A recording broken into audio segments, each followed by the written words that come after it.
Ethan Frome.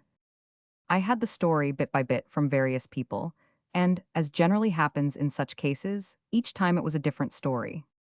If you know Starkfield, Massachusetts, you know the post office. If you know the post office, you must have seen Ethan Frome drive up to it, drop the reins on his hollow-backed bay, and drag himself across the brick pavement to the white colonnade, and you must have asked who he was.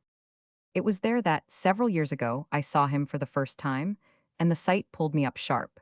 Even then, he was the most striking figure in Starkfield, though he was but the ruin of a man. It was not so much his great height that marked him, for the natives were easily singled out by their lank longitude from the stockier foreign breed. It was the careless, powerful look he had, in spite of a lameness checking each step like the jerk of a chain. There was something bleak and unapproachable in his face, and he was so stiffened and grizzled that I took him for an old man, and was surprised to hear that he was not more than 52. I had this from Harmon Gow, who had driven the stage from Bettsbridge to Starkfield in per-trolley days, and knew the chronicle of all the families on his line. He's looked that way ever since he had his smash-up, and that's 24 years ago come next February, Harmon threw out between reminiscent pauses. The smash-up it was I gathered from the same informant which, besides drawing the red gash across Ethan Frome's forehead, had so shortened and warped his right side that it cost him a visible effort to take the few steps from his buggy to the post office window. He used to drive in from his farm every day at about noon, and as that was my own hour for fetching my mail, I often passed him in the porch or stood beside him, while we waited on the motions of the distributing hand behind the grating. I noticed that, though he came so punctually, he seldom received anything but a copy of the Bettsbridge Eagle, which he put without a glance into his sagging pocket. At intervals, however, the postmaster would hand him an envelope addressed to Mrs. Zenobig or Mrs. Zeena Frome, and usually bearing conspicuously in the upper left-hand corner the address of some manufacturer of patent medicine and the name of his specific. These documents my neighbor would also pocket without a glance, as if too much used to them to wonder at their number and variety, and would then turn away with a silent nod to the postmaster. Everyone in Starkfield knew him and gave him a greeting tempered to his own grave mien, but his taciturnity was respected, and it was only on rare occasions that one of the older men of the place detained him for a word. When this happened, he would listen quietly, his blue eyes on the speaker's face, and answer in so low a tone that his words never reached me. Then he would climb stiffly into his buggy, gather up the reins in his left hand, and drive slowly away in the direction of his farm. It was a pretty bad smash-up. I questioned Harmon, looking after Frome's retreating figure, and thinking how gallantly his lean brown head, with its shock of light hair, must have sat on his strong shoulders before they were bent out of shape. "Was kind," my informant assented, "morn enough to kill most men, but the Fromes are tough. Ethan'll likely touch 100. "Good God!" I exclaimed.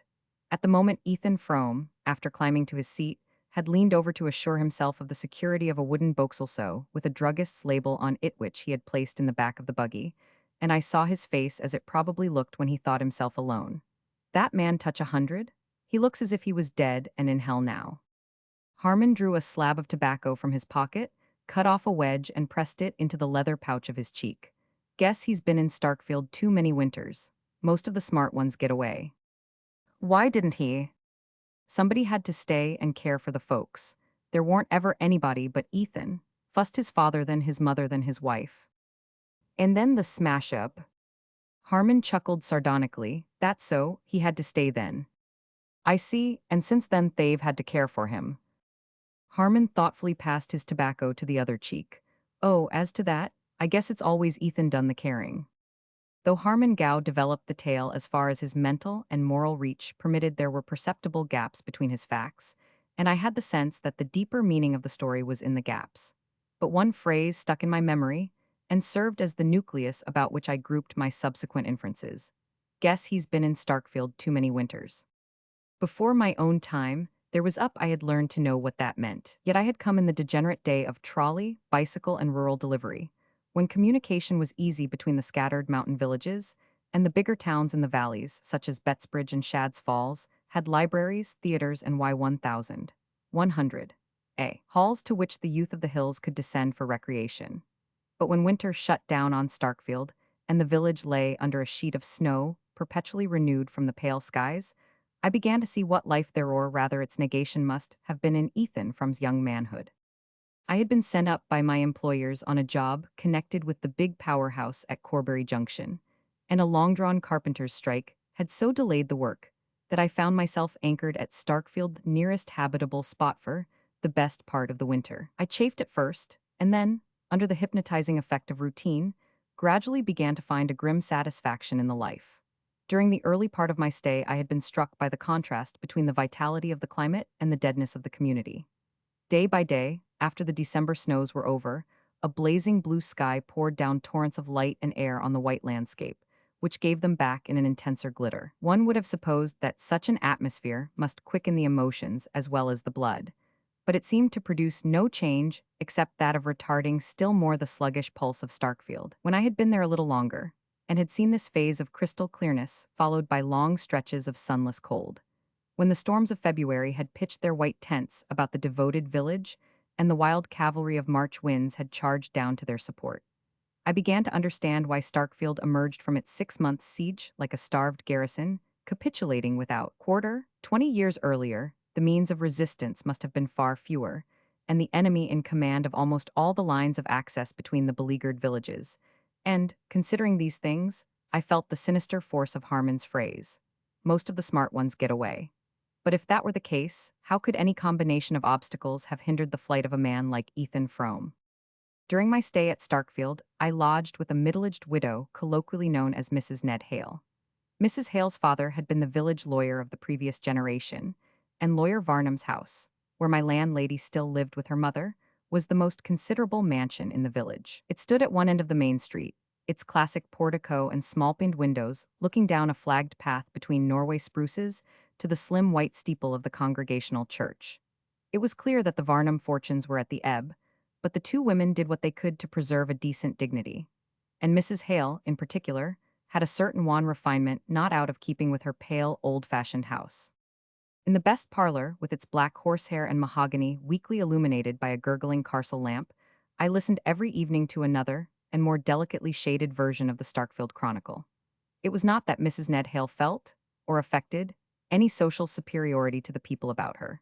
It was only that the accident of a finer sensibility and a little more education had put just enough distance between herself and her neighbors to enable her to judge them with detachment. She was not unwilling to exercise this faculty, and I had great hopes of getting from her the missing facts of Ethan Frome's story, or rather such a key to his character as should coordinate the facts I knew. Her mind was a storehouse of innocuous anecdote, and any question about her acquaintances brought forth a volume of detail.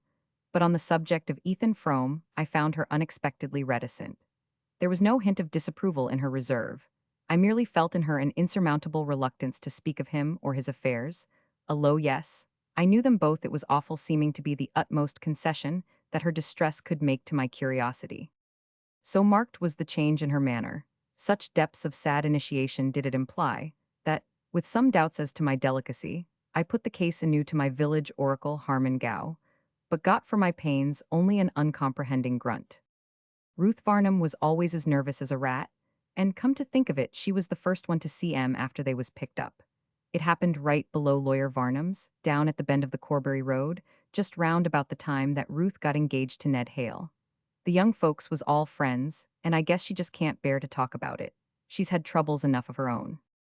All the dwellers in Starkfield, as in more notable communities, had had troubles enough of their own to make them comparatively indifferent to those of their neighbors. And though all conceded that Ethan Frome's had been beyond the common measure, no one gave me an explanation of the look in his face which, as I persisted in thinking, neither poverty nor physical suffering could have put there. Nevertheless, I might have contented myself with the story pieced together from these hints had it not been for the provocation of Mrs. Hale's silence, and a little later for the accident of personal contact with the man. On my arrival at Starkfield, Denny's Edie, the rich Irish grocer, who was the proprietor of Starkfield's nearest approach to a livery stable, had entered into an agreement to send me over daily to Corbury Flats, where I had to pick up my train for the junction. But about the middle of the winter, Edie's horses fell ill of a local epidemic. The illness spread to the other Starkfield stables, and for a day or two I was put to it to find a means of transport. Then Harmon Gow suggested that Ethan Frome's bay was still on his legs, and that his owner might be glad to drive me over. I stared at the suggestion. Ethan Frome, but I've never even spoken to him. Why on earth should he put himself out for me? Harmon's answer surprised me still more. I don't know as he would, but I know he wouldn't be sorry to earn $1. I had been told that Frome was poor, and that the sawmill and the arid acres of his farm yielded scarcely enough to keep his household through the winter. But I had not supposed him to be in such want as Harmon's words implied, and I expressed my wonder. Well, matters ain't gone any too well with him, Harmon said. When a man's been setting round like a hulk for 20 years or more, seeing things that want doing, it eats inter him, and he loses his grit. That Frome farm was always 'bout as bare's a milk pan when the cat's been round, and you know what one of them old watermills is wuth nowadays. When Ethan could sweat over 'em both from sun up to dark, he kinder choked a living out of 'em. But his folks ate up most everything, even then, and I don't see how he makes out now. Fust his father got a kick, out haying, and went soft in the brain, and gave away money like Bible texts afore he died. Then his mother got queer and dragged along for years as weak as a baby, and his wife Zeena, she's always been the greatest hand at doctoring in the county. Sickness and trouble, that's what Ethan's had his plate full up with, ever since the very first helping. The next morning, when I looked out, I saw the hollow-backed bay between the Varnum spruces, and Ethan Frome, throwing back his worn bearskin, made room for me in the sleigh at his side. After that, for a week, he drove me over every morning to Corbury Flats, and on my return in the afternoon met me again and carried me back through the icy night to Starkfield. The distance each way was barely 3 miles, but the old bay's pace was slow, and even with firm snow under the runners, we were nearly an hour on the way. Ethan Frome drove in silence, the reins loosely held in his left hand, his brown-seamed profile, under the helmet-like peak of the cap, relieved against the banks of snow like the bronze image of a hero. He never turned his face to mine, or answered, except in monosyllables, the questions I put, or such slight pleasantries as I ventured. He seemed a part of the mute melancholy landscape, an incarnation of its frozen woe, with all that was warm and sentient in him fast bound below the surface. But there was nothing unfriendly in his silence. I simply felt that he lived in a depth of moral isolation too remote for casual access, and I had the sense that his loneliness was not merely the result of his personal plight, tragic as I guessed that to be, but had in it, as Harmon Gow had hinted, the profound accumulated cold of many Starkfield winters. Only once or twice was the distance between us bridged for a moment, and the glimpses thus gained confirmed my desire to know more. Once I happened to speak of an engineering job I had been on the previous year in Florida, and of the contrast between the winter landscape about us and that in which I had found myself the year before. And to my surprise, Frome said suddenly, "Yes, I was down there once, and for a good while afterward I could call up the sight of it in winter. But now it's all snowed under." He said no more, and I had to guess the rest from the inflection of his voice and his sharp relapse into silence.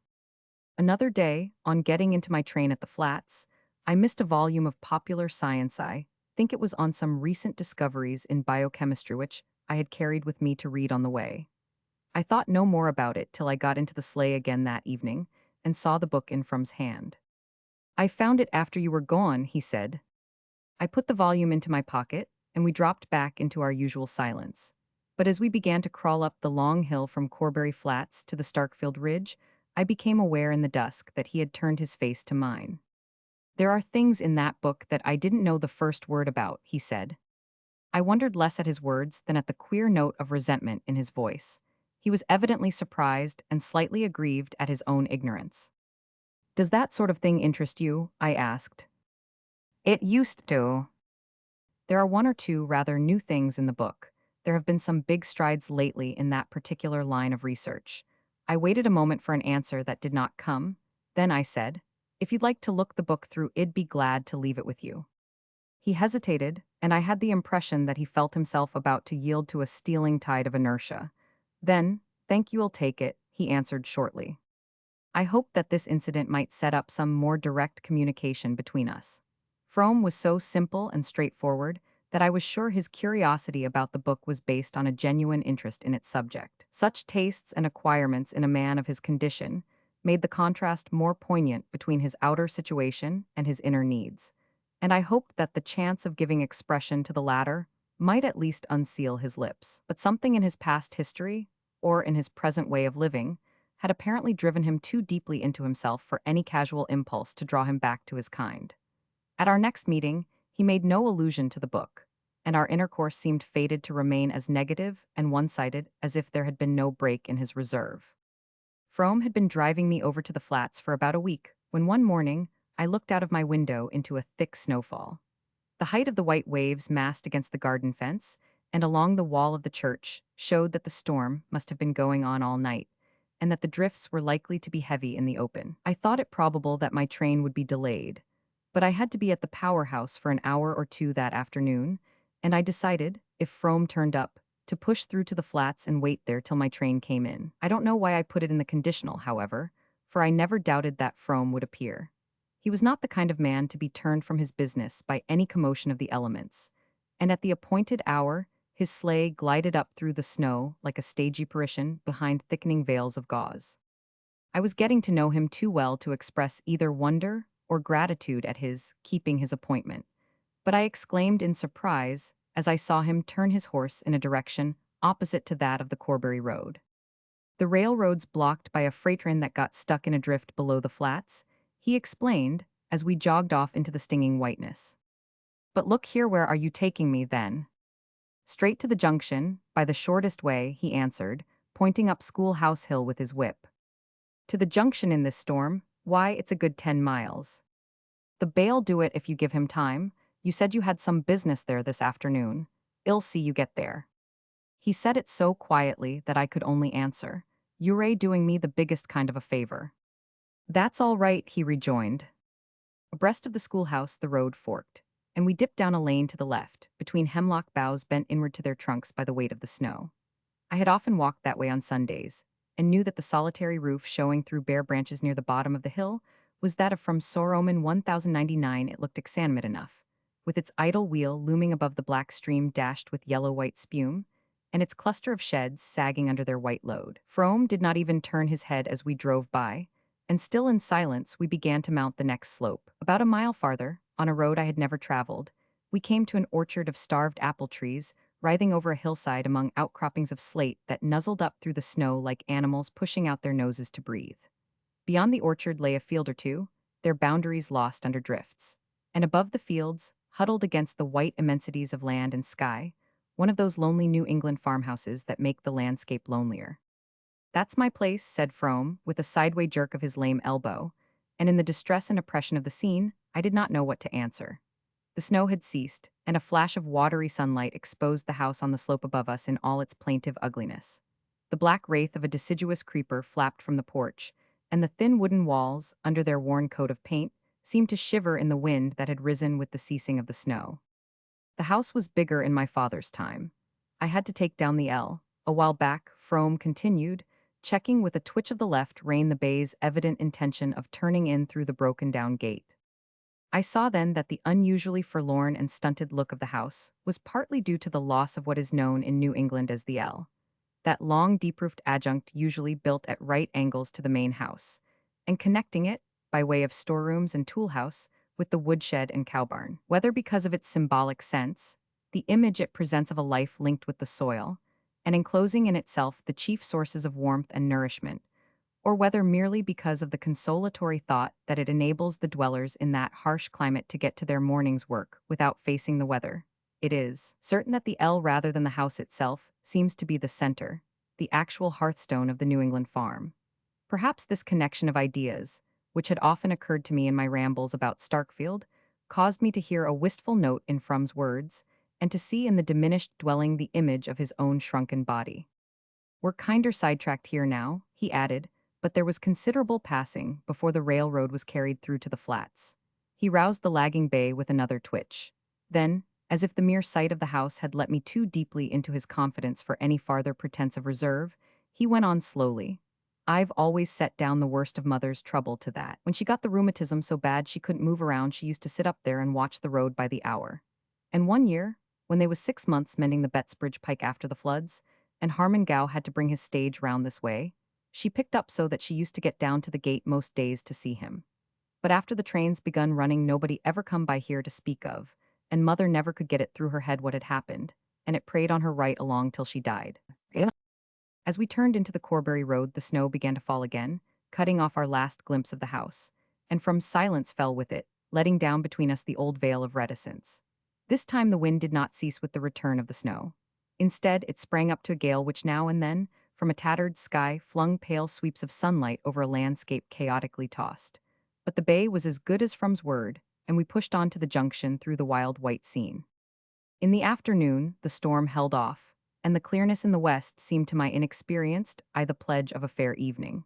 I finished my business as quickly as possible, and we set out for Starkfield with a good chance of getting there for supper. But at sunset, the clouds gathered again, bringing an earlier night, and the snow began to fall straight and steadily from a sky without wind, in a soft universal diffusion, more confusing than the gusts and eddies of the morning. It seemed to be a part of the thickening darkness, to be the winter night itself descending on us layer by layer. The small ray of Frome's lantern was soon lost in this smothering medium, in which even his sense of direction, and the bay's homing instinct, finally ceased to serve us. 2 or 3 times some ghostly landmark sprang up to warn us that we were astray, and then was sucked back into the mist. And when we finally regained our road, the old horse began to show signs of exhaustion. I felt myself to blame for having accepted Frome's offer, and after a short discussion, I persuaded him to let me get out of the sleigh and walk along through the snow at the bay's side. In this way we struggled on for another mile or two, and at last reached a point where Frome, peering into what seemed to me formless night, said, "That's my gate down yonder." The last stretch had been the hardest part of the way. The bitter cold and the heavy going had nearly knocked the wind out of me, and I could feel the horse's side ticking like a clock under my hand. "Look here, Frome," I began. "There's no earthly use in your going any farther," but he interrupted me. "Nor you neither. There's been about enough of this for anybody."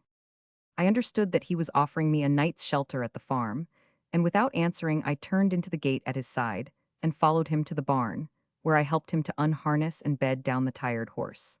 When this was done, he unhooked the lantern from the sleigh, stepped out again into the night, and called to me over his shoulder, "This way." Far off above us, a square of light trembled through the screen of snow. Staggering along in Frum's wake, I floundered toward it, and in the darkness almost fell into one of the deep drifts against the front of the house. Frome scrambled up the slippery steps of the porch, digging a way through the snow with his heavily booted foot. Then he lifted his lantern, found the latch, and led the way into the house. I went after him into a low, unlit passage, at the back of which a ladder-like staircase rose into obscurity. On our right, a line of light marked the door of the room which had sent its ray across the night, and behind the door I heard a woman's voice droning querulously. Frome stamped on the worn oilcloth to shake the snow from his boots, and set down his lantern on a kitchen chair which was the only piece of furniture in the hall. Then he opened the door. "Come in," he said, and as he spoke the droning voice grew still. It was that night that I found the clue to Ethan Frome, and began to put together this vision of his story. And the village lay under 2 feet of snow, with drifts at the windy corners. In a sky of iron, the points of the dipper hung like icicles, and Orion flashed his cold fires. The moon had set, but the night was so transparent that the white house fronts between the elms looked gray against the snow, clumps of bushes made black stains on it, and the basement windows of the church sent shafts of yellow light far across the endless undulations. Young Ethan Frome walked at a quick pace along the deserted street, past the bank and Michael Eady's new brick store and Lawyer Varnum's house with the 2 black Norway spruces at the gate. Opposite the Varnum gate, where the road fell away toward the Corbury Valley, the church reared its slim white steeple and narrow peristyle. As the young man walked toward it, the upper windows drew a black arcade along the side wall of the building. But from the lower openings, on the side where the ground sloped steeply down to the Corbury Road, the light shot its long bars, illuminating many fresh furrows in the track leading to the basement door, and showing, under an adjoining shed, a line of sleighs with heavily blanketed horses. The night was perfectly still, and the air so dry and pure that it gave little sensation of cold. The effect produced on Frome was rather of a complete absence of atmosphere, as though nothing less tenuous than ether intervened between the white earth under his feet and the metallic dome overhead. "It's like being in an exhausted receiver," he thought. 4 or 5 years earlier, he had taken a year's course at a technological college at Worcester, and dabbled in the laboratory with a friendly professor of physics. And the images supplied by that experience still cropped up, at unexpected moments, through the totally different associations of thought in which he had since been living. His father's death, and the misfortunes following it, had put a premature end to Ethan's studies. But though they had not gone far enough to be of much practical use, they had fed his fancy, and made him aware of huge cloudy meanings behind the daily face of things. As he strode along through the snow, the sense of such meanings glowed in his brain and mingled with the bodily flush produced by his sharp tramp. At the end of the village, he paused before the darkened front of the church. He stood there a moment, breathing quickly, and looking up and down the street, in which not another figure moved. The pitch of the Corbury Road, below Lawyer Varnum's spruces, was the favorite coasting ground of Starkfield, and on clear evenings the church corner rang till late with the shouts of the coasters. But tonight not a sled darkened the whiteness of the long declivity. The hush of midnight lay on the village, and all its waking life was gathered behind the church windows, from which strains of dance and music flowed with the broad bands of yellow light. The young man, skirting the side of the building, went down the slope toward the basement door. To keep out of range of the revealing rays from within, he made a circuit through the untrodden snow and gradually approached the farther angle of the basement wall. Thence, still hugging the shadow, he edged his way cautiously forward to the nearest window, holding back his straight spare body and craning his neck till he got a glimpse of the room. Seen thus, from the pure and frosty darkness in which he stood, it seemed to be seething in a mist of heat. The metal reflectors of the gas jets sent crude waves of light against the whitewashed walls, and the iron flanks of the stove at the end of the hall looked as though they were heaving with volcanic fires. The floor was thronged with girls and young men. Down the side wall facing the window stood a row of kitchen chairs from which the older women had just risen. By this time, the music had stopped, and the musicians a fiddler, and the young lady who played the harmonium on Sundays were hastily refreshing themselves at one corner of the submertible, which aligned its devastated petishes and ice cream saucers on the platform at the end of the hall. The guests were preparing to leave, and the tide had already set toward the passage where coats and wraps were hung, when a young man with a sprightly foot and a shock of black hair shot into the middle of the floor and clapped his hands. The signal took instant effect. The musicians hurried to their instruments. The dancers, some already half-muffled for departure, fell into line down each side of the room. The older spectators slipped back to their chairs, and the lively young man, after diving about here and there in the throng, drew forth a girl who had already wound a cherry-colored fascinator about her head, and, leading her up to the end of the floor, whirled her down its length to the bounding tune of a Virginia reel. Frome's heart was beating fast. He had been straining for a glimpse of the dark head under the cherry-colored scarf, and it vexed him that another eye should have been quicker than his. The leader of the reel, who looked as if he had Irish blood in his veins, danced well, and his partner caught his fire. As she passed down the line, her light figure swinging from hand to hand in circles of increasing swiftness, the scarf flew off her head and stood out behind her shoulders, and Frome, at each turn, caught sight of her laughing, panting lips, the cloud of dark hair about her forehead, and the dark eyes which seemed the only fixed points in a maze of flying lines. The dancers were going faster and faster, and the musicians, to keep up with them, belabored their instruments like jockeys lashing their mounts on the home stretch. Yet it seemed to the young man at the window that the reel would never end. Now and then he turned his eyes from the girl's face to that of her partner, which, in the exhilaration of the dance, had taken on a look of almost impudent ownership. Denny's Eady was the son of Michael Eady, the ambitious Irish grocer, whose suppleness and effrontery had given Starkfield its first notion of smart business methods, and whose new brick store testified to the success of the attempt. His son seemed likely to follow in his steps, and was meanwhile applying the same arts to the conquest of the Starkfield maidenhood.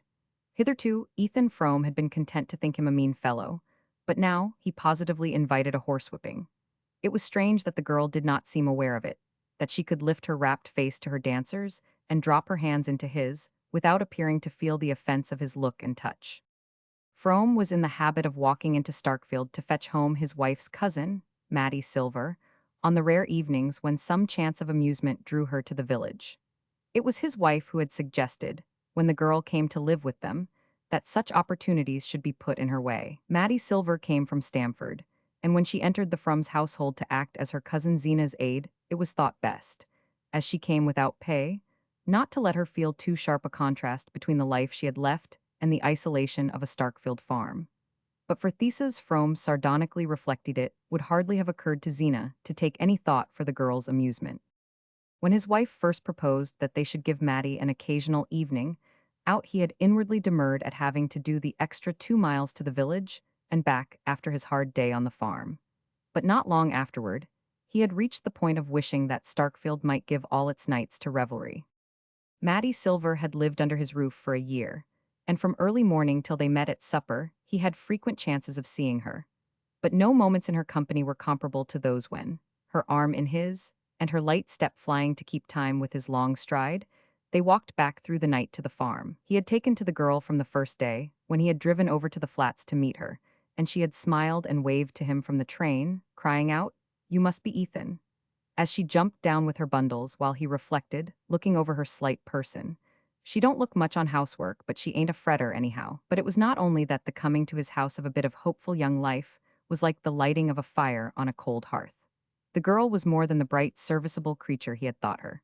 She had an eye to see and an ear to hear.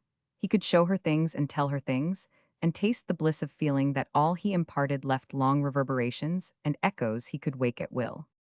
It was during their night walks back to the farm that he felt most intensely the sweetness of this communion.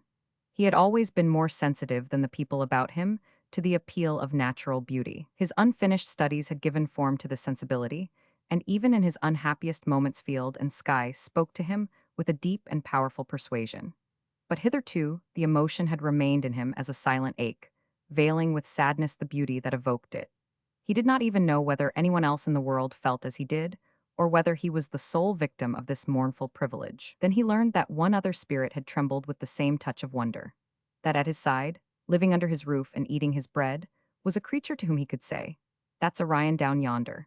The big fellow to the right is Aldebaran, and the bunch of little once-like bees swarming there the Pleiades," or whom he could hold entranced before a ledge of granite thrusting up through the fern while he unrolled the huge panorama of the Ice Age and the long dim stretches of succeeding time. The fact that admiration for his learning mingled with Mattie's wonder at what he taught, was not the least part of his pleasure, and there were other sensations, less definable but more exquisite, which drew them together with a shock of silent joy.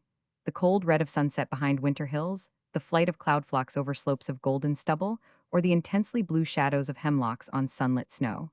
When she said to him once, "It looks just as if it was painted," it seemed to Ethan that the art of definition could go no farther, and that words had at last been found to utter his secret soul. As he stood in the darkness outside the church, these memories came back with the poignancy of vanished things. Watching Mattie whirl down the floor from hand to hand, he wondered how he could ever have thought that his dull talk interested her. To him, who was never gay but in her presence, her gaiety seemed plain proof of indifference. The face she lifted to her dancers was the same which, when she saw him, always looked like a window that has caught the sunset. He even noticed 2 or 3 gestures which, in his fatuity, he had thought she kept for him. A way of throwing her head back when she was amused, as if to taste her laugh before she let it out, and a trick of sinking her lids slowly when anything charmed or moved her. The sight made him unhappy, and his unhappiness roused his latent fears. His wife had never shown any jealousy of Mattie, but of late she had grumbled increasingly over the housework and found oblique ways of attracting attention to the girl's inefficiency. Zeena had always been what Starkfield called sickly, and Frome had to admit that, if she were as ailing as she believed, she needed the help of a stronger arm than the one which lay so lightly in his during the night walks to the farm. Mattie had no natural turn for housekeeping, and her training had done nothing to remedy the defect. She was quick to learn, but forgetful and dreamy, and not disposed to take the matter seriously. Ethan had an idea that if she were to marry a man she was fond of, the dormant instinct would wake, and her pies and biscuits become the pride of the county. But domesticity in the abstract did not interest her. At first she was so awkward that he could not help laughing at her, but she laughed with him, and that made them better friends. He did his best to supplement her unskilled efforts, getting up earlier than usual to light the kitchen fire, carrying in the wood overnight, and neglecting the mill for the farm that he might help her about the house during the day. He even crept down on Saturday nights to scrub the kitchen floor after the women had gone to bed. And Zeena, one day, had surprised him at the churn and had turned away silently, with one of her queer looks. Of late there had been other signs of her disfavor, as intangible but more disquieting. One cold winter morning, as he dressed in the dark, his candle flickering in the draught of the ill-fitting window, he had heard her speak from the bed behind him. "The doctor don't want I should be left without anybody to do for me," she said in her flat whine. He had supposed her to be asleep, and the sound of her voice had startled him, though she was given to abrupt explosions of speech after long intervals of secretive silence.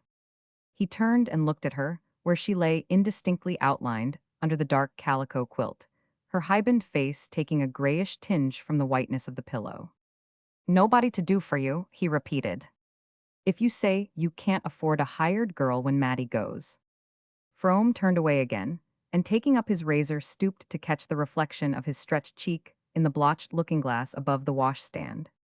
Why on earth should Mattie go? Well, when she gets married, I mean, his wife's drawl came from behind him. Oh, she'd never leave us as long as you needed her, he returned, scraping hard at his chin. I wouldn't ever have it said that I stood in the way of a poor girl like Mattie marrying a smart fellow like Denny's Edie, Zeena answered in a tone of plaintive self-effacement. Ethan, glaring at his face in the glass, threw his head back to draw the razor from ear to chin. His hand was steady, but the attitude was an excuse for not making an immediate reply. And the doctor don't want I should be left without anybody, Zeena continued. He wanted I should speak to you about a girl he's heard about that might come. Ethan laid down the razor and straightened himself with a laugh. Denny's Edie, if that's all, I guess there's no such hurry to look round for a girl. Well, I'd like to talk to you about it, said Zeena obstinately. He was getting into his clothes in fumbling haste. All right, but I haven't got the time now. I am late as it is, he returned, holding his old silver turnip watch to the candle. Zeena, apparently accepting this as final, lay watching him in silence while he pulled his suspenders over his shoulders and jerked his arms into his coat. But as he went toward the door, she said, suddenly and incisively, I guess you're always late, now you shave every morning. That thrust had frightened him more than any vague insinuations about Denny's Edie. It was a fact that since Mattie Silver's coming he had taken to shaving every day. But his wife always seemed to be asleep when he left her side in the winter darkness, and he had stupidly assumed that she would not notice any change in his appearance. Once or twice in the past, he had been faintly disquieted by Zenobia's way of letting things happen without seeming to remark them. And then, weeks afterward, in a casual phrase, revealing that she had all along taken her notes and drawn her inferences. Of late, however, there had been no room in his thoughts for such vague apprehensions. Zeena herself, from an oppressive reality, had faded into an insubstantial shade. All his life was lived in the sight and sound of Mattie Silver, and he could no longer conceive of its being otherwise. But now, as he stood outside the church, and saw Mattie spinning down the floor with Denny's Edie, a throng of disregarded hints and menaces wove their cloud about his brain. Roman 2. As the dancers poured out of the hall, Frome, drawing back behind the projecting storm door, watched the segregation of the grotesquely muffled groups, in which a moving lantern ray now and then lit up a face flushed with food and dancing. The villagers, being afoot, were the first to climb the slope to the main street, while the country neighbors packed themselves more slowly into the sleighs under the shed. Ain't you riding, Mattie? A woman's voice called back from the throng about the shed, and Ethan's heart gave a jump. From where he stood, he could not see the persons coming out of the hall till they had advanced a few steps beyond the wooden sides of the storm door, but through its cracks he heard a clear voice answer, Mercy, no, not on such a night. She was there then, close to him, only a thin board between. In another moment she would step forth into the night, and his eyes, accustomed to the obscurity, would discern her as clearly as though she stood in daylight. A wave of shyness pulled him back into the dark angle of the wall, and he stood there in silence instead of making his presence known to her. It had been one of the wonders of their intercourse that from the first, she, the quicker, finer, more expressive, instead of crushing him by the contrast, had given him something of her own ease and freedom. But now he felt as heavy and loutish as in his student days, when he had tried to jolly the Worcester girls at a picnic. He hung back, and she came out alone and paused within a few yards of him. She was almost the last to leave the hall, and she stood looking uncertainly about her, as if wondering why he did not show himself. Then a man's figure approached, coming so close to her that under their formless wrappings they seemed merged in one dim outline. Gentleman friend gone back on you? Say, Matt, that's tough. No, I wouldn't be mean enough to tell the other girls. I ain't as low down as that. How Frome hated his cheap banter. But look at here, ain't it lucky I got the old man's cutter down there waiting for us? Frome heard the girl's voice, gaily incredulous. What on earth's your father's cutter doin' down there? Why, waiting for me to take a ride. I got the roan colt, too. I kinder knew I'd want to take a ride tonight. Edie, in his triumph, tried to put a sentimental note into his bragging voice. The girl seemed to waver, and Frome saw her twirl the end of her scarf irresolutely about her fingers. Not for the world would he have made a sign to her, though it seemed to him that his life hung on her next gesture. Hold on a minute while I unhitch the colt, Denny's called to her, springing toward the shed. She stood perfectly still, looking after him, in an attitude of tranquil expectancy torturing to the hidden watcher. Frome noticed that she no longer turned her head from side to side, as though peering through the night for another figure. She let Denny's Edie lead out the horse, climb into the cutter, and fling back the bearskin to make room for her at his side. Then, with a swift motion of flight, she turned about and darted up the slope toward the front of the church. "Goodbye, hope y'all have a lovely ride," she called back to him over her shoulder. Denny's laughed and gave the horse a cut that brought him quickly abreast of her retreating figure. "Come along, get in quick. It's as slippery as thunder on this turn," he cried, leaning over to reach out a hand to her. She laughed back at him. "Good night, I'm not getting in." By this time, they had passed beyond Frome's earshot, and he could only follow the shadowy pantomime of their silhouettes as they continued to move along the crest of the slope above him. He saw Edie, after a moment, jump from the cutter and go toward the girl with the reins over one arm. The other he tried to slip through hers, but she eluded him nimbly, and From's heart, which had swung out over a black void, trembled back to safety. A moment later, he heard the jingle of departing sleigh bells and discerned a figure advancing alone toward the empty expanse of snow before the church. In the black shade of the Varnum spruces, he caught up with her, and she turned with a quick "Oh. Think I'd forgotten you, Matt?" he asked with sheepish glee. She answered seriously, "I thought maybe you couldn't come back for me." "Couldn't? What on earth could stop me? I knew Zeena wasn't feeling any too good today." "Oh, she's in bed long ago." He paused, a question struggling in him. "Then you meant to walk home all alone?" "Oh, I ain't afraid," she laughed. They stood together in the gloom of the spruces, an empty world glimmering about them wide and gray under the stars. He brought his question out. "If you thought I hadn't come, why didn't you ride back with Denny's Edie? Why, where were you? How did you know I never saw you?" Her wonder and his laughter ran together like spring rills in a thaw. Ethan had the sense of having done something arch and ingenious. To prolong the effect, he groped for a dazzling phrase and brought out, in a growl of rapture, "Come along." He slipped an arm through hers, as Edie had done, and fancied it was faintly pressed against her side, but neither of them moved. It was so dark under the spruces that he could barely see the shape of her head beside his shoulder. He longed to stoop his cheek and rub it against her scarf. He would have liked to stand there with her all night in the blackness. She moved forward a step or two, and then paused again above the dip of the Corbury Road. Its icy slope, scored by innumerable runners, looked like a mirror scratched by travelers at an inn. "There was a whole lot of them coasting before the moon set," she said. "Would you like to come in and coast with them some night?" he asked. "Oh, would you, Ethan? It would be lovely." "Well, come tomorrow if there's a moon." She lingered, pressing closer to his side. Ned Hale and Ruth Varnum came just as near running into the big elm at the bottom. "We were all sure they were killed." Her shiver ran down his arm. "Wouldn't it have been too awful? They race so happy." "Oh, Ned ain't much at steering. I guess I can take you down all right," he said disdainfully. He was aware that he was talking big, like Denny's Edie.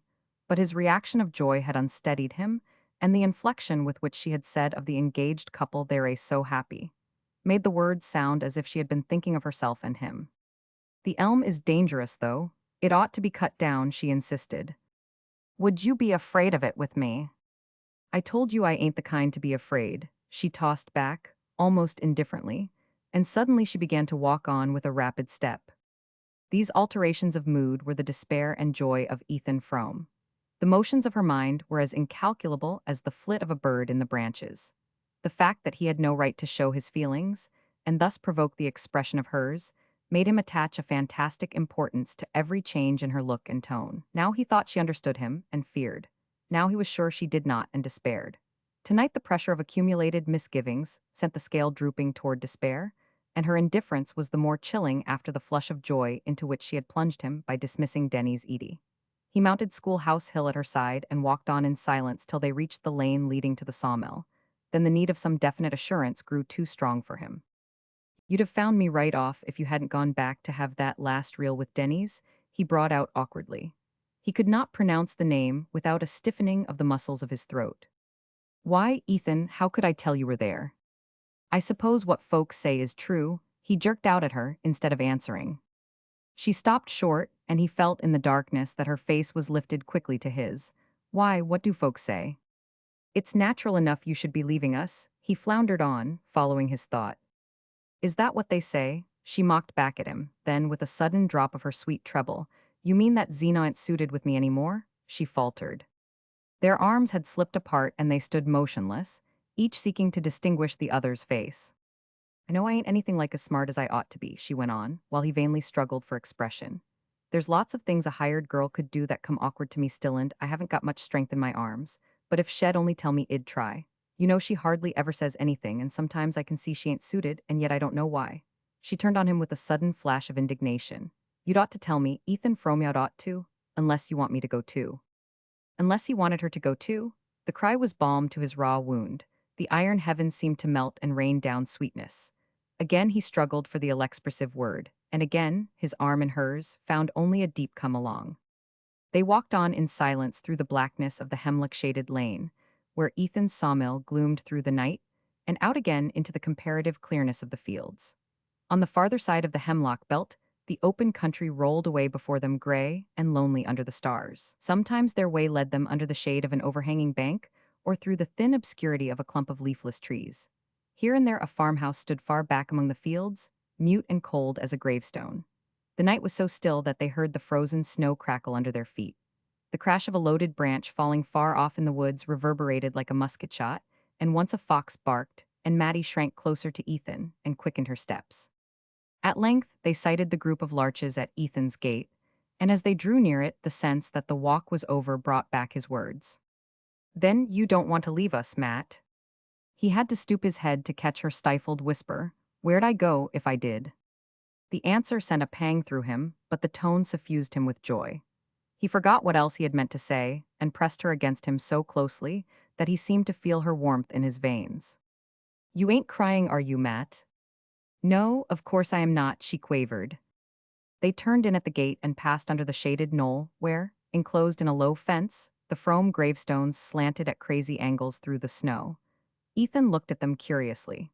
For years that quiet company had mocked his restlessness, his desire for change and freedom. We never got away, how should you? Seemed to be written on every headstone, and whenever he went in or out of his gate he thought with a shiver, I shall just go on living here till I join them. But now all desire for change had vanished, and the sight of the little enclosure gave him a warm sense of continuance and stability. I guess we'll never let you go, Matt, he whispered, as though even the dead, lovers once, must conspire with him to keep her. And brushing by the graves, he thought, we'll always go on living here together, and some day shall lie there beside me. He let the vision possess him as they climbed the hill to the house. He was never so happy with her as when he abandoned himself to these dreams. Halfway up the slope, Mattie stumbled against some unseen obstruction and clutched his sleeve to steady herself. The wave of warmth that went through him was like the prolongation of his vision. For the first time he stole his arm about her, and she did not resist. They walked on as if they were floating on a summer stream. Zeena always went to bed as soon as she had had her supper, and the shutterless windows of the house were dark. A dead cucumber vine dangled from the porch like the crepe streamer tied to the door for a death, and the thought flashed through Ethan's brain. If it was there for Zeena, then he had a distinct sight of his wife lying in their bedroom asleep, her mouth slightly open, her false teeth in a tumbler by the bed. They walked around to the back of the house, between the rigid gooseberry bushes. It was Zeena's habit, when they came back late from the village, to leave the key of the kitchen door under the mat. Ethan stood before the door, his head heavy with dreams, his arm still about Mattie. Matt, he began, not knowing what he meant to say. She slipped out of his hold without speaking, and he stooped down and felt for the key. It's not there, he said, straightening himself with a start. They strained their eyes at each other through the icy darkness. Such a thing had never happened before. Maybe she's forgotten it, Mattie said in a tremulous whisper, but both of them knew that it was not like Zeena to forget. It might have fallen off into the snow, Mattie continued, after a pause during which they had stood intently listening. It must have been pushed off then, he rejoined in the same tone. Another wild thought tore through him. What if tramps had been there, what if? Again he listened, fancying he heard a distant sound in the house. Then he felt in his pocket for a match, and kneeling down, passed its light slowly over the rough edges of snow about the doorstep. He was still kneeling when his eyes, on a level with the lower panel of the door, caught a faint ray beneath it. Who could be stirring in that silent house? He heard a step on the stairs, and again for an instant the thought of tramps tore through him. Then the door opened and he saw his wife. Against the dark background of the kitchen she stood up tall and angular, one hand drawing a quilted counterpane to her flat breast, while the other held a lamp. The light, on a level with her chin, drew out of the darkness her puckered throat, and the projecting wrist of the hand that clutched the quilt, and deepened fantastically the hollows and prominences of her hiberned face under its ring of crimping pins. To Ethan, still in the rosy haze of his hour with Mattie, the sight came with the intense precision of the last dream before waking. He felt as if he had never before known what his wife looked like. She drew aside without speaking, and Mattie and Ethan passed into the kitchen, which had the deadly chill of a vault after the dry cold of the night. "Guess you forgot about us, Zeena," Ethan joked, stamping the snow from his boots. "No, I just felt so mean I couldn't sleep." Mattie came forward, unwinding her wraps, the color of the cherry scarf in her fresh lips and cheeks. "I am so sorry, Zeena. Isn't there anything I can do?" "No, there's nothing." Zeena turned away from her. "You might have shook off that snow outside," she said to her husband. She walked out of the kitchen ahead of them, and pausing in the hall raised the lamp at arm's length, as if to light them up the stairs. Ethan paused also, affecting to fumble for the peg on which he hung his coat and cap. The doors of the two bedrooms faced each other across the narrow upper landing, and tonight it was peculiarly repugnant to him that Mattie should see him follow Zeena. "I guess I won't come up yet a while," he said, turning as if to go back to the kitchen. Zeena stopped short and looked at him. "For the land's sake, what you going to do down here?" "I've got the mill accounts to go over." She continued to stare at him, the flame of the unshaded lamp bringing out with microscopic cruelty the fretful lines of her face. "At this time o' night, y'all catch your death. The fire's out long ago." Without answering, he moved away toward the kitchen. As he did so, his glance crossed Mattie's, and he fancied that a fugitive warning gleamed through her lashes. The next moment they sank to her flushed cheeks, and she began to mount the stairs ahead of Zeena. "That's so, it is powerful cold down here," Ethan assented, and with lowered head he went up in his wife's wake and followed her across the threshold of their room. Romans 3. There was some hauling to be done at the lower end of the woodlot, and Ethan was out early the next day. The winter morning was as clear as crystal. The sunrise burned red in a pure sky, the shadows on the rim of the woodlot were darkly blue, and beyond the white and scintillating fields patches of far-off forest hung like smoke. It was in the early morning stillness, when his muscles were swinging to their familiar task, and his lungs expanding with long draughts of mountain air, that Ethan did his clearest thinking. He and Zeena had not exchanged a word after the door of their room had closed on them. She had measured out some drops from a medicine bottle on a chair by the bed, and after swallowing them, and wrapping her head in a piece of yellow flannel, had lain down with her face turned away. Ethan undressed hurriedly and blew out the light so that he should not see her when he took his place at her side. As he lay there, he could hear Mattie moving about in her room, and her candle, sending its small ray across the landing, drew a scarcely perceptible line of light under his door. He kept his eyes fixed on the light till it vanished. Then the room grew perfectly black, and not a sound was audible but Zeena's asthmatic breathing. Ethan felt confusedly that there were many things he ought to think about, but through his tingling veins and tired brain only one sensation throbbed, the warmth of Mattie's shoulder against his. Why had he not kissed her when he held her there? A few hours earlier he would not have asked himself the question.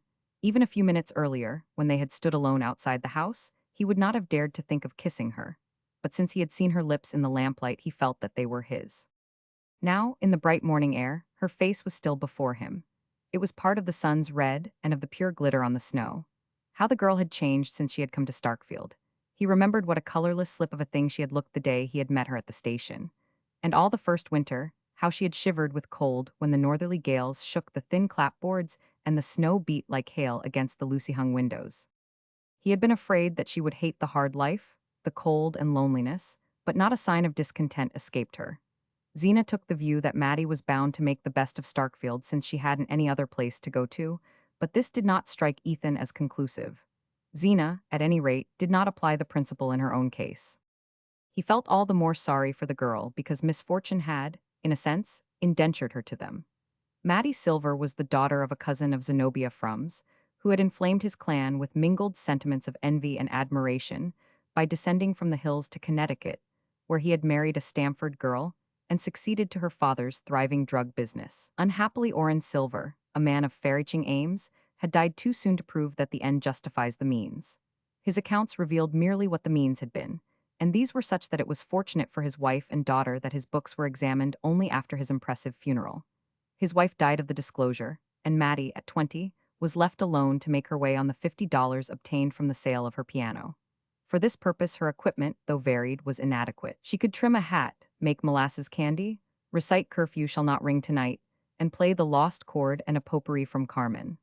When she tried to extend the field of her activities in the direction of stenography and bookkeeping, her health broke down, and 6 months on her feet behind the counter of a department store did not tend to restore it. Her nearest relations had been induced to place their savings in her father's hands, and though, after his death, they ungrudgingly acquitted themselves of the Christian duty of returning good for evil by giving his daughter all the advice at their disposal, they could hardly be expected to supplement it by material aid. But when Zenobia's doctor recommended her looking about for someone to help her with the housework, the clan instantly saw the chance of exacting a compensation from Mattie. Zenobia, though doubtful of the girl's efficiency, was tempted by the freedom to find fault without much risk of losing her. And so Mattie came to Starkfield. Zenobia's fault-finding was of the silent kind, but not the less penetrating for that. During the first months, Ethan alternately burned with the desire to see Mattie defy her and trembled with fear of the result. Then, the situation grew less strained. The pure air and the long summer hours in the open gave back life and elasticity to Mattie. And Zeena, with more leisure to devote to her complex ailments, grew less watchful of the girl's omissions. So that Ethan, struggling on under the burden of his barren farm and failing sawmill, could at least imagine that peace reigned in his house. There was really, even now, no tangible evidence to the contrary, but since the previous night a vague dread had hung on his skyline. It was formed of Zeena's obstinate silence, of Mattie's sudden look of warning, of the memory of just such fleeting imperceptible signs as those which told him, on certain stainless mornings, that before night there would be rain. His dread was so strong that, manlike, he sought to postpone certainty. The hauling was not over till midday, and as the lumber was to be delivered to Andrew Hale, the Starkfield builder, it was really easier for Ethan to send Jotham Powell, the hired man, back to the farm on foot and drive the load down to the village himself. He had scrambled up on the logs and was sitting astride of them, close over his shaggy grays, when, coming between him and their streaming necks, he had a vision of the warning look that Mattie had given him the night before. "If there's going to be any trouble, I want to be there," was his vague reflection, as he threw to Jotham the unexpected order to unhitch the team and lead them back to the barn. It was a slow trudge home through the heavy fields, and when the two men entered the kitchen, Mattie was lifting the coffee from the stove, and Zeena was already at the table. Her husband stopped short at sight of her. Instead of her usual calico wrapper and knitted shawl, she wore her best dress of brown merino, and above her thin strands of hair, which still preserved the tight undulations of the crimping pins, rose a hard perpendicular bonnet, as to which Ethan's clearest notion was that he had to pay $5 for it at the Bettsbridge Emporium. On the floor beside her stood his old valise and a bandbox wrapped in newspapers. "Why, where are you going, Zeena?" he exclaimed. "I've got my shooting pains so bad that I'm going over to Bettsbridge to spend the night with Aunt Martha Pierce and see that new doctor," she answered in a matter-of-fact tone, as if she had said she was going into the storeroom to take a look at the preserves, or up to the attic to go over the blankets. In spite of her sedentary habits, such abrupt decisions were not without precedent in Zeena's history. Twice or thrice before she had suddenly packed Ethan's valise and started off to Bettsbridge, or even Springfield, to seek the advice of some new doctor, and her husband had grown to dread these expeditions because of their cost. Zeena always came back laden with expensive remedies, and her last visit to Springfield had been commemorated by her paying $20 for an electric battery, of which she had never been able to learn the use. But for the moment his sense of relief was so great as to preclude all other feelings. He had now no doubt that Zeena had spoken the truth in saying, the night before, that she had sat up because she felt too mean to sleep. Her abrupt resolve to seek medical advice showed that, as usual, she was wholly absorbed in her health. As if expecting a protest, she continued plaintively, "If you're too busy with the hauling, I presume you can let Jotham Powell drive me over with the sorrel in time to catch the train at the flats." Her husband hardly heard what she was saying. During the winter months there was no stage between Starkfield and Bettsbridge, and the trains which stopped at Corbury Flats were slow and infrequent. A rapid calculation showed Ethan that Zeena could not be back at the farm before the following evening. "If I'd supposed you'd have made any objection to Jotham Powell's driving me over," she began again, as though his silence had implied refusal. On the brink of departure, she was always seized with a flux of words. All I know is, she continued, I can't go on the way I am much longer. The pains are clear away down to my ankles now, or I'd a walked in to Starkfield on my own feet, sooner'n put you out, and asked Michael Eady to let me ride over on his wagon to the flats, when he sends to meet the train that brings his groceries.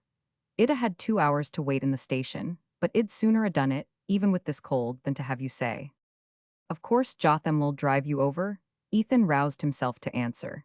He became suddenly conscious that he was looking at Mattie while Zeena talked to him, and with an effort he turned his eyes to his wife. She sat opposite the window, and the pale light reflected from the banks of snow made her face look more than usually drawn and bloodless, sharpened the 3 parallel creases between ear and cheek, and drew querulous lines from her thin nose to the corners of her mouth. Though she was but 7 years her husband's senior, and he was only 28, she was already an old woman. Ethan tried to say something befitting the occasion, but there was only one thought in his mind. The fact that, for the first time since Mattie had come to live with them, Zeena was to be away for a night. He wondered if the girl were thinking of it too. He knew that Zeena must be wondering why he did not offer to drive her to the flats and let Jotham Powell take the lumber to Starkfield, and at first he could not think of a pretext for not doing so. Then he said, I'd take you over myself, only I've got to collect the cash for the lumber.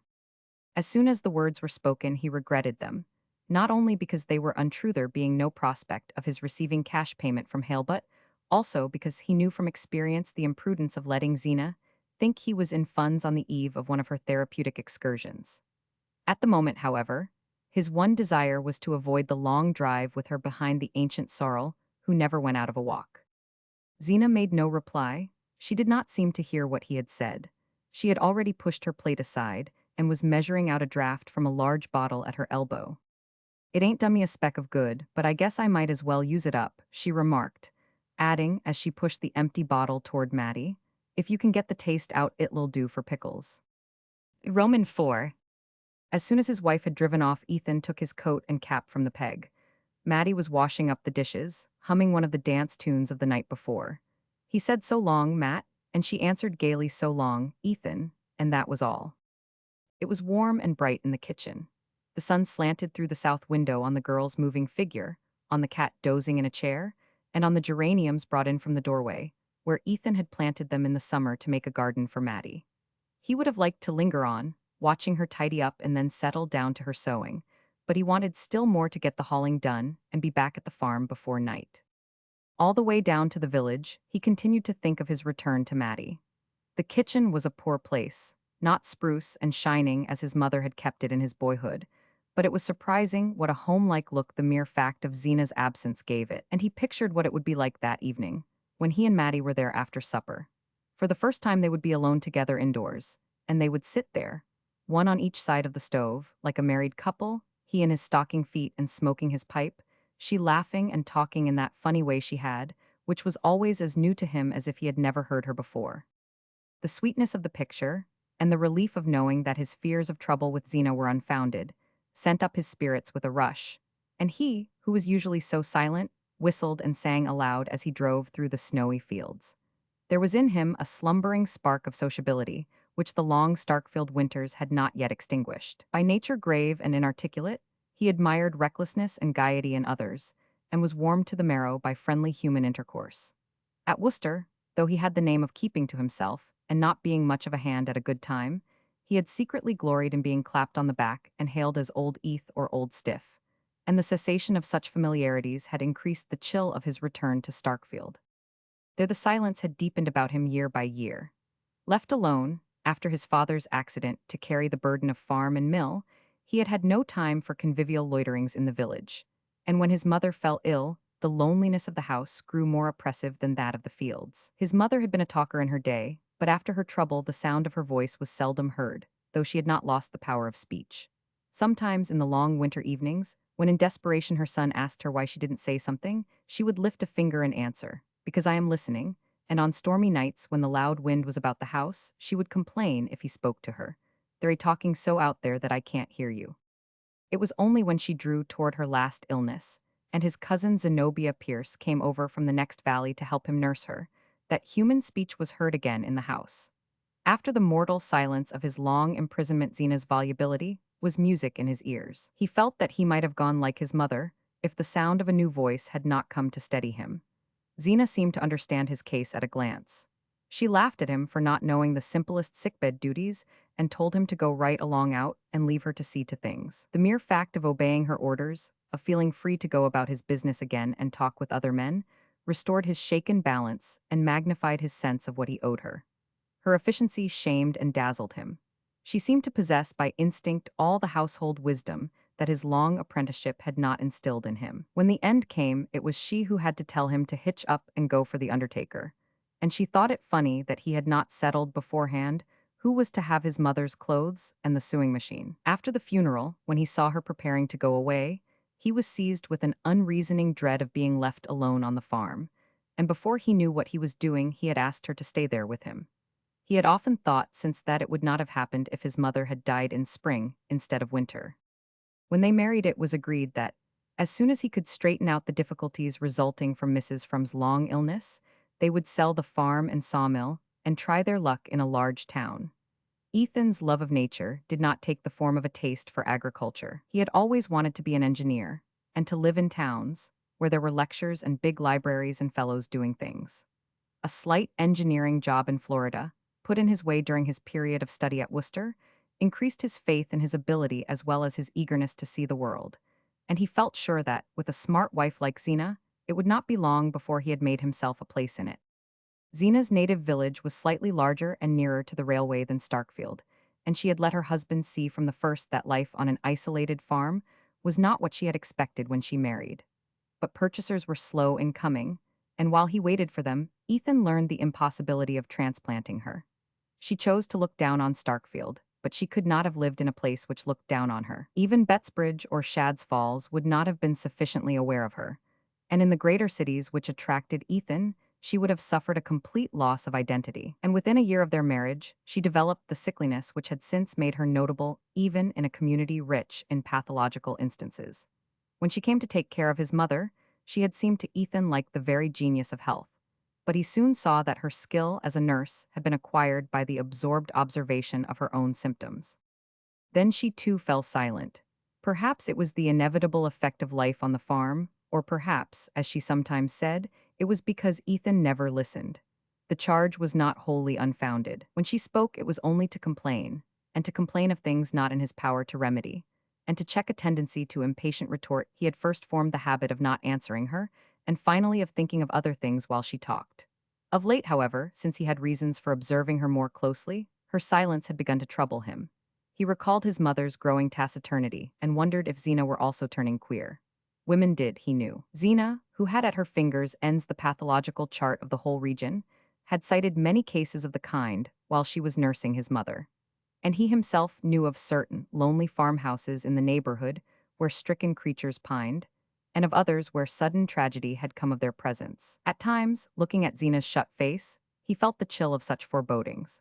At other times, her silence seemed deliberately assumed to conceal far-reaching intentions, mysterious conclusions drawn from suspicions and resentments impossible to guess. That supposition was even more disturbing than the other, and it was the one which had come to him the night before, when he had seen her standing in the kitchen door. Now her departure for Bettsbridge had once more eased his mind, and all his thoughts were on the prospect of his evening with Mattie.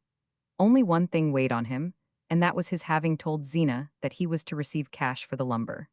He foresaw so clearly the consequences of this imprudence that with considerable reluctance, he decided to ask Andrew Hale for a small advance on his load. When Ethan drove into Hale's yard, the builder was just getting out of his sleigh. "Hello, Eth," he said, "this comes handy."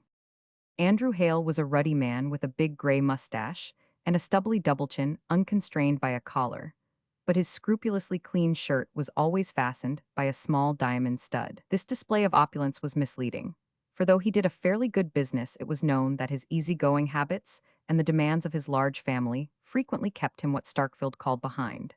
He was an old friend of Ethan's family, and his house one of the few to which Zeena occasionally went, drawn there by the fact that Mrs. Hale, in her youth, had done more doctoring than any other woman in Starkfield, and was still a recognized authority on symptoms and treatment. Hale went up to the Greys and patted their sweating flanks. "Well, sir," he said, "you keep them too as if they was pets." Ethan set about unloading the logs, and when he had finished his job, he pushed open the glazed door of the shed which the builder used as his office. Hale sat with his feet up on the stove, his back propped against a battered desk strewn with papers. The place, like the man, was warm, genial, and untidy. "Sit right down and thaw out," he greeted Ethan. The latter did not know how to begin, but at length he managed to bring out his request for an advance of $50. The blood rushed to his thin skin under the sting of Hale's astonishment. It was the builder's custom to pay at the end of 3 months, and there was no precedent between the two men for a cash settlement. Ethan felt that if he had pleaded an urgent need, Hale might have made shift to pay him, but pride and an instinctive prudence kept him from resorting to this argument. After his father's death, it had taken time to get his head above water, and he did not want Andrew Hale, or anyone else in Starkfield, to think he was going under again. Besides, he hated lying. If he wanted the money, he wanted it, and it was nobody's business to ask why. He therefore made his demand with the awkwardness of a proud man who will not admit to himself that he is stooping, and he was not much surprised at Hale's refusal. The builder refused genially, as he did everything else. He treated the matter as something in the nature of a practical joke and wanted to know if Ethan meditated buying a grand piano or adding a cupola to his house, offering, in the latter case, to give his services free of cost. Ethan's arts were soon exhausted, and after an embarrassed pause, he wished Hale good day and opened the door of the office. As he passed out, the builder suddenly called after him, "See here, you ain't in a tight place, are you?" "Not a bit," Ethan's pride retorted before his reason had time to intervene. "Well, that's good, because I am a shade. Fact is, I was going to ask you to give me a little extra time on that payment. Business is pretty slack to begin with, and then I'm fixing up a little house for Ned and Ruth when they're married. I'm glad to do it for 'em, but it costs." His look appealed to Ethan for sympathy. "The young people like things nice. You know how it is yourself. It's not so long ago since you fixed up your own place for Zeena." Ethan left the Greys in Hale's stable and went about some other business in the village. As he walked away, the builder's last phrase lingered in his ears, and he reflected grimly that his 7 years with Zeena seemed to Starkfield not so long. The afternoon was drawing to an end, and here and there a lighted pane spangled the cold gray dusk and made the snow look whiter. The bitter weather had driven everyone indoors, and Ethan had the long rural street to himself. Suddenly he heard the brisk play of sleigh bells, and a cutter passed him, drawn by a free-going horse. Ethan recognized Michael Eady's roan colt, and young Denny's Eady, in a handsome new fur cap, leaned forward and waved a greeting. "Hello, Eth," he shouted and spun on. The cutter was going in the direction of the Frome farm, and Ethan's heart contracted as he listened to the dwindling bells. What more likely than that Denny's Eady had heard of Zeena's departure for Bettsbridge, and was profiting by the opportunity to spend an hour with Mattie? Ethan was ashamed of the storm of jealousy in his breast. It seemed unworthy of the girl that his thoughts of her should be so violent. He walked on to the church corner and entered the shade of the Varnum spruces, where he had stood with her the night before. As he passed into their gloom, he saw an indistinct outline just ahead of him. At his approach, it melted for an instant into two separate shapes and then conjoined again, and he heard a kiss and a half-laughing "oh," provoked by the discovery of his presence. Again the outline hastily disunited, and the Varnum gate slammed on one half while the other hurried on ahead of him. Ethan smiled at the discomfiture he had caused. What did it matter to Ned Hale and Ruth Varnum if they were caught kissing each other? Everybody in Starkfield knew they were engaged. It pleased Ethan to have surprised a pair of lovers on the spot where he and Mattie had stood with such a thirst for each other in their hearts, but he felt a pang at the thought that these two need not hide their happiness. He fetched the Greys from Hale's stable and started on his long climb back to the farm. The cold was less sharp than earlier in the day, and a thick fleecy sky threatened snow for the morrow. Here and there a star pricked through, showing behind it a deep well of blue. In an hour or two, the moon would push over the ridge behind the farm, burn a gold-edged rent in the clouds, and then be swallowed by them. A mournful peace hung on the fields, as though they felt the relaxing grasp of the cold and stretched themselves in their long winter sleep. Ethan's ears were alert for the jingle of sleigh bells, but not a sound broke the silence of the lonely road. As he drew near the farm, he saw, through the thin screen of larches at the gate, a light twinkling in the house above him. "She's up in her room," he said to himself, fixing herself up for supper, and he remembered Zeena's sarcastic stare when Mattie, on the evening of her arrival, had come down to supper with smoothed hair and a ribbon at her neck. He passed by the graves on the knoll and turned his head to glance at one of the older headstones, which had interested him deeply as a boy because it bore his name. Sacred to the memory of Ethan Frome and Endurance, his wife. who dwelled together in peace for 50 years. He used to think that 50 years sounded like a long time to live together, but now it seemed to him that they might pass in a flash. Then, with a sudden dart of irony, he wondered if, when their turn came, the same epitaph would be written over him and Zeena. He opened the barn door and craned his head into the obscurity, haffering to discover Denny's Edie's roan colt in the stall beside the sorrel. But the old horse was there alone, mumbling his crib with toothless jaws, and Ethan whistled cheerfully while he bedded down the greys and shook an extra measure of oats into their mangers. His was not a tuneful throat, but harsh melodies burst from it as he locked the barn and sprang up the hill to the house. He reached the kitchen porch and turned the door handle, but the door did not yield to his touch. Startled at finding it locked, he rattled the handle violently. Then he reflected that Mattie was alone and that it was natural she should barricade herself at nightfall. He stood in the darkness expecting to hear her step. It did not come, and after vainly straining his ears, he called out in a voice that shook with joy, "Hello, Matt." Silence answered, but in a minute or two he caught a sound on the stairs and saw a line of light about the doorframe, as he had seen it the night before. So strange was the precision with which the incidents of the previous evening were repeating themselves that he half expected, when he heard the key turn, to see his wife before him on the threshold. But the door opened, and Mattie faced him. She stood just as Zeena had stood, a lifted lamp in her hand, against the black background of the kitchen. She held the light at the same level, and it drew out with the same distinctness her slim young throat and the brown wrist no bigger than a child's. Then, striking upward, it threw a lustrous fleck on her lips, edged her eyes with velvet shade, and laid a milky whiteness above the black curve of her brows. She wore her usual dress of darkish stuff, and there was no bow at her neck, but through her hair she had run a streak of crimson ribbon. This tribute to the unusual transformed and glorified her. She seemed to Ethan taller, fuller, more womanly in shape and motion. She stood aside, smiling silently, while he entered, and then moved away from him with something soft and flowing in her gait. She set the lamp on the table, and he saw that it was carefully laid for supper, with fresh doughnuts, stewed blueberries, and his favorite pickles in a dish of gay red glass. A bright fire glowed in the stove, and the cat lay stretched before it, watching the table with a drowsy eye. Ethan was suffocated with the sense of well-being. He went out into the passage to hang up his coat and pull off his wet boots. When he came back, Mattie had set the teapot on the table, and the cat was rubbing itself persuasively against her ankles. "Why, Puss, I nearly tripped over you," she cried, the laughter sparkling through her lashes. Again, Ethan felt a sudden twinge of jealousy. Could it be his coming that gave her such a kindled face? "Well, Matt, any visitors?" He threw off, stooping down carelessly to examine the fastening of the stove. She nodded and laughed, "Yes, one," and he felt a blackness settling on his brows. "Who was that?" he questioned, raising himself up to slant a glance at her beneath his scowl. Her eyes danced with malice. "Why, Jotham Powell. He came in after he got back and asked for a drop of coffee before he went down home." The blackness lifted and light flooded Ethan's brain. "That all? Well, I hope you made out to let him have it." And after a pause, he felt it right to add, "I suppose he got Zeena over to the flats all right?" "Oh, yes, in plenty of time." The name threw a chill between them, and they stood a moment looking sideways at each other before Mattie said with a shy laugh, "I guess it's about time for supper."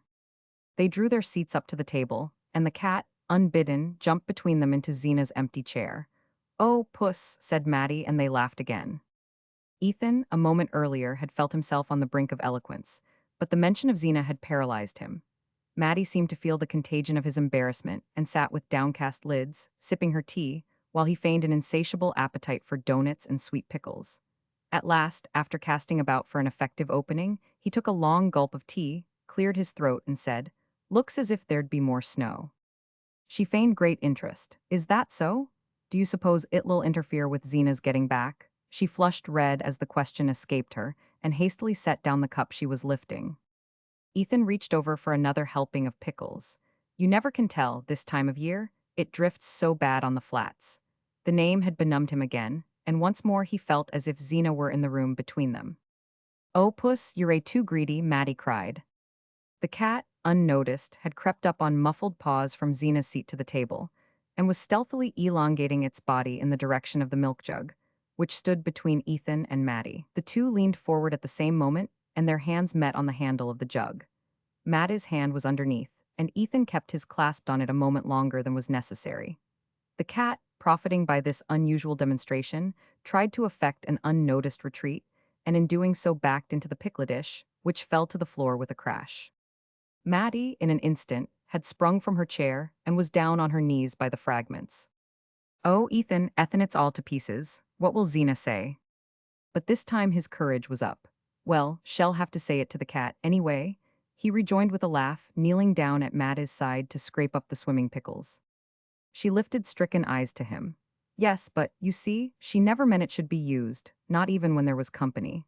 And I had to get up on the stepladder to reach it down from the top shelf of the china closet, where she keeps it with all her best things, and of course she'll want to know why I did it." The case was so serious that it called forth all of Ethan's latent resolution.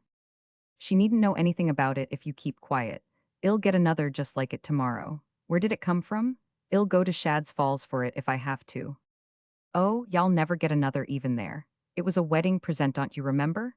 It came all the way from Philadelphia, from Zeena's aunt that married the minister. That's why she wouldn't ever use it. Oh, Ethan, what in the world shall I do?" She began to cry, and he felt as if every one of her tears were pouring over him like burning lead. "Don't, Matt, Donto, don't," he implored her. She struggled to her feet, and he rose and followed her helplessly while she spread out the pieces of glass on the kitchen dresser. It seemed to him as if the shattered fragments of their evening lay there. "Here, give them to me," he said in a voice of sudden authority. She drew aside, instinctively obeying his tone. "Oh, Ethan, what are you going to do?" Without replying, he gathered the pieces of glass into his broad palm and walked out of the kitchen to the passage. There he lit a candle, opened the china closet, and, reaching his long arm up to the highest shelf, laid the pieces together with such accuracy of touch that a close inspection convinced him of the impossibility of detecting from below that the dish was broken. If he glued it together the next morning, months might elapse before his wife noticed what had happened, and meanwhile he might after all be able to match the dish at Shad's Falls or Bettsbridge. Having satisfied himself that there was no risk of immediate discovery, he went back to the kitchen with a lighter step and found Mattie disconsolately removing the last scraps of pickle from the floor. "It's all right, Matt. Come back and finish supper," he commanded her. Completely reassured, she shone on him through tear-hung lashes, and his soul swelled with pride as he saw how his tone subdued her. She did not even ask what he had done. Except when he was steering a big log down the mountain to his mill, he had never known such a thrilling sense of mastery. Avi. They finished supper, and while Mattie cleared the table, Ethan went to look at the cows, and then took a last turn about the house. The earth lay dark under a muffled sky, and the air was so still that now and then he heard a lump of snow come thumping down from a tree far off on the edge of the woodlot. When he returned to the kitchen, Mattie had pushed up his chair to the stove and seated herself near the lamp with a bit of sewing. The scene was just as he had dreamed of it that morning. He sat down, drew his pipe from his pocket, and stretched his feet to the glow. His hard day's work in the keen air made him feel at once lazy and light of mood, and he had a confused sense of being in another world, where all was warmth and harmony and time could bring no change. The only drawback to his complete well-being was the fact that he could not see Mattie from where he sat, but he was too indolent to move, and after a moment he said, "Come over here and sit by the stove." Zeena's empty rocking chair stood facing him. Mattie rose obediently and seated herself in it. As her young brown head detached itself against the patchwork cushion that habitually framed his wife's gaunt countenance, Ethan had a momentary shock. It was almost as if the other face, the face of the superseded woman, had obliterated that of the intruder. After a moment, Mattie seemed to be affected by the same sense of constraint. She changed her position, leaning forward to bend her head above her work, so that he saw only the foreshortened tip of her nose and the streak of red in her hair. Then she slipped to her feet, saying, "I can't see to sew," and went back to her chair by the lamp. Ethan made a pretext of getting up to replenish the stove, and when he returned to his seat, he pushed it sideways that he might get a view of her profile and of the lamplight falling on her hands. The cat, who had been a puzzled observer of these unusual movements, jumped up into Zeena's chair, rolled itself into a ball, and lay watching them with narrowed eyes. Deep quiet sank on the room. The clock ticked above the dresser, a piece of charred wood fell now and then in the stove, and the faint, sharp scent of the geraniums mingled with the odor of Ethan's smoke, which began to throw a blue haze about the lamp and to hang its grayish cobwebs in the shadowy corners of the room. All constraint had vanished between the two, and they began to talk easily and simply. They spoke of everyday things, of the prospect of snow, of the next church sociable, of the loves and quarrels of Starkfield. The commonplace nature of what they said produced in Ethan an illusion of long-established intimacy, which no outburst of emotion could have given, and he set his imagination adrift on the fiction that they had always spent their evenings thus, and would always go on doing so. "This is the night we were to have gone coasting, Matt," he said at length, with the rich sense, as he spoke, that they could go on any other night they chose, since they had all time before them. She smiled back at him. "I guess you forgot." "No, I didn't forget, but it's as dark as Egypt outdoors. We might go tomorrow if there's a moon." She laughed with pleasure, her head tilted back, the lamplight sparkling on her lips and teeth. "That would be lovely, Ethan." He kept his eyes fixed on her, marveling at the way her face changed with each turn of their talk, like a wheatfield under a summer breeze. It was intoxicating to find such magic in his clumsy words, and he longed to try new ways of using it. "Would you be scared to go down the Corbury Road with me on a night like this?" he asked. Her cheeks burned redder. "I ain't any more scared than you are." "Well, I'd be scared then. I wouldn't do it. That's an ugly corner down by the big elm. If a fellow didn't keep his eyes open he'd go plumb into it." He luxuriated in the sense of protection and authority which his words conveyed. To prolong and intensify the feeling he added, "I guess we're well enough here." She let her lids sink slowly, in the way he loved. "Yes, we're well enough here," she sighed. Her tone was so sweet that he took the pipe from his mouth and drew his chair up to the table. Leaning forward, he touched the farther end of the strip of brown stuff that she was hemming. "Say, Matt," he began with a smile, "what do you think I saw under the Varnum spruces, coming along home just now? I saw a friend of yours getting kissed." The words had been on his tongue all the evening, but now that he had spoken them, they struck him as inexpressibly vulgar and out of place. Mattie blushed to the roots of her hair and pulled her needle rapidly twice or thrice through her work, insensibly drawing the end of it away from him. "I suppose it was Ruth and Ned," she said in a low voice, as though he had suddenly touched on something grave. Ethan had imagined that his illusion might open the way to the accepted pleasantries, and these perhaps in turn to a harmless caress, if only a mere touch on her hand. But now he felt as if her blush had set a flaming guard about her. He supposed it was his natural awkwardness that made him feel so. He knew that most young men made nothing at all of giving a pretty girl a kiss, and he remembered that the night before, when he had put his arm about Mattie, she had not resisted. But that had been out of doors, under the open, irresponsible night. Now, in the warm lamplit room, with all its ancient implications of conformity and order, she seemed infinitely farther away from him and more unapproachable.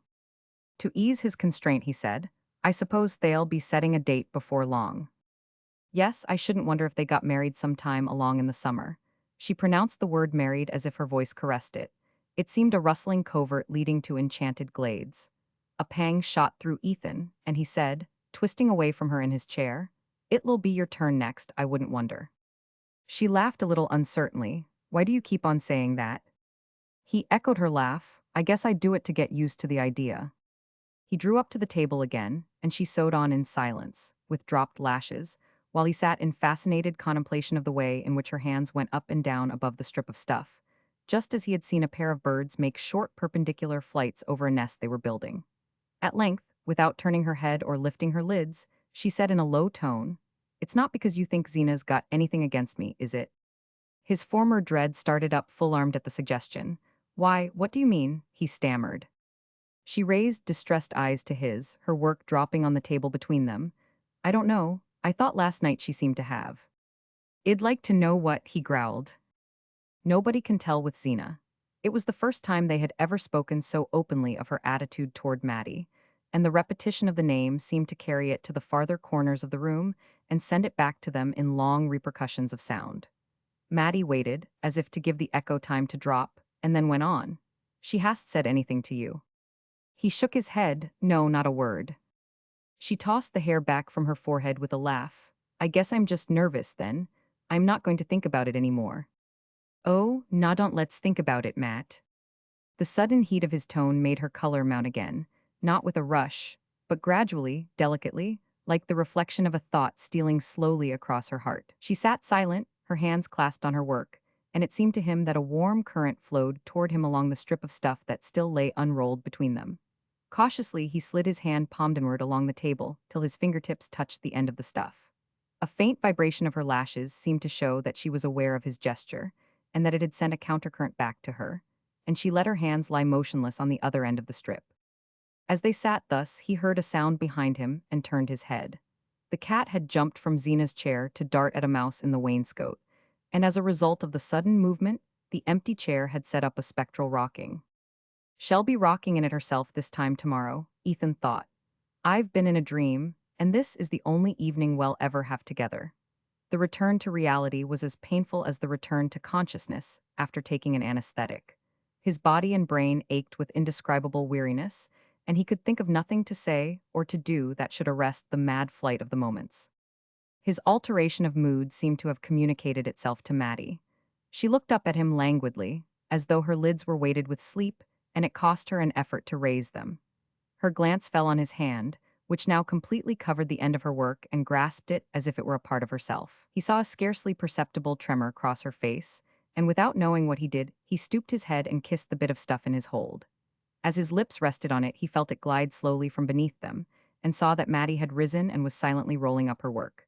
She fastened it with a pin, and then, finding her thimble and scissors, put them with the roll of stuff into the box covered with fancy paper which he had once brought to her from Bettsbridge. He stood up also, looking vaguely about the room. The clock above the dresser struck 11. "Is the fire all right?" she asked in a low voice. He opened the door of the stove and poked aimlessly at the embers. When he raised himself again, he saw that she was dragging toward the stove the old soapbox lined with carpet in which the cat made its bed. Then she recrossed the floor and lifted two of the geranium pots in her arms, moving them away from the cold window. He followed her and brought the other geraniums, the hyacinth bulbs in a cracked custard bowl, and the German ivy trained over an old croquet hoop. When these nightly duties were performed, there was nothing left to do but to bring in the tin candlestick from the passage, light the candle, and blow out the lamp. Ethan put the candlestick in Mattie's hand, and she went out of the kitchen ahead of him, the light that she carried before her making her dark hair look like a drift of mist on the moon. "Good night, Matt," he said as she put her foot on the first step of the stairs. She turned and looked at him a moment. "Good night, Ethan," she answered and went up. When the door of her room had closed on her, he remembered that he had not even touched her hand. Romans 6. The next morning at breakfast, Jotham Powell was between them, and Ethan tried to hide his joy under an air of exaggerated indifference, lounging back in his chair to throw scraps to the cat, growling at the weather, and not so much as offering to help Mattie when she rose to clear away the dishes. He did not know why he was so irrationally happy, for nothing was changed in his life or hers. He had not even touched the tip of her fingers or looked her full in the eyes. But their evening together had given him a vision of what life at her side might be, and he was glad now that he had done nothing to trouble the sweetness of the picture. He had a fancy that she knew what had restrained him. There was a last load of lumber to be hauled to the village, and Jotham Powell, who did not work regularly for Ethan in winter, had come round to help with the job. But a wet snow, melting to sleet, had fallen in the night and turned the roads to glass. There was more wet in the air, and it seemed likely to both men that the weather would milden toward afternoon and make the going safer. Ethan therefore proposed to his assistant that they should load the sledge at the woodlot, as they had done on the previous morning, and put off the teaming to Starkfield till later in the day. This plan had the advantage of enabling him to send Jotham to the flats after dinner to meet Zenobia, while he himself took the lumber down to the village. He told Jotham to go out and harness up the greys, and for a moment he and Mattie had the kitchen to themselves. She had plunged the breakfast dishes into a tin dishpan and was bending above it with her slim arms bared to the elbow, the steam from the hot water beating her forehead and tightening her rough hair into little brown rings like the tendrils on the traveler's joy. Ethan stood looking at her, his heart in his throat. He wanted to say, "We shall never be alone again like this."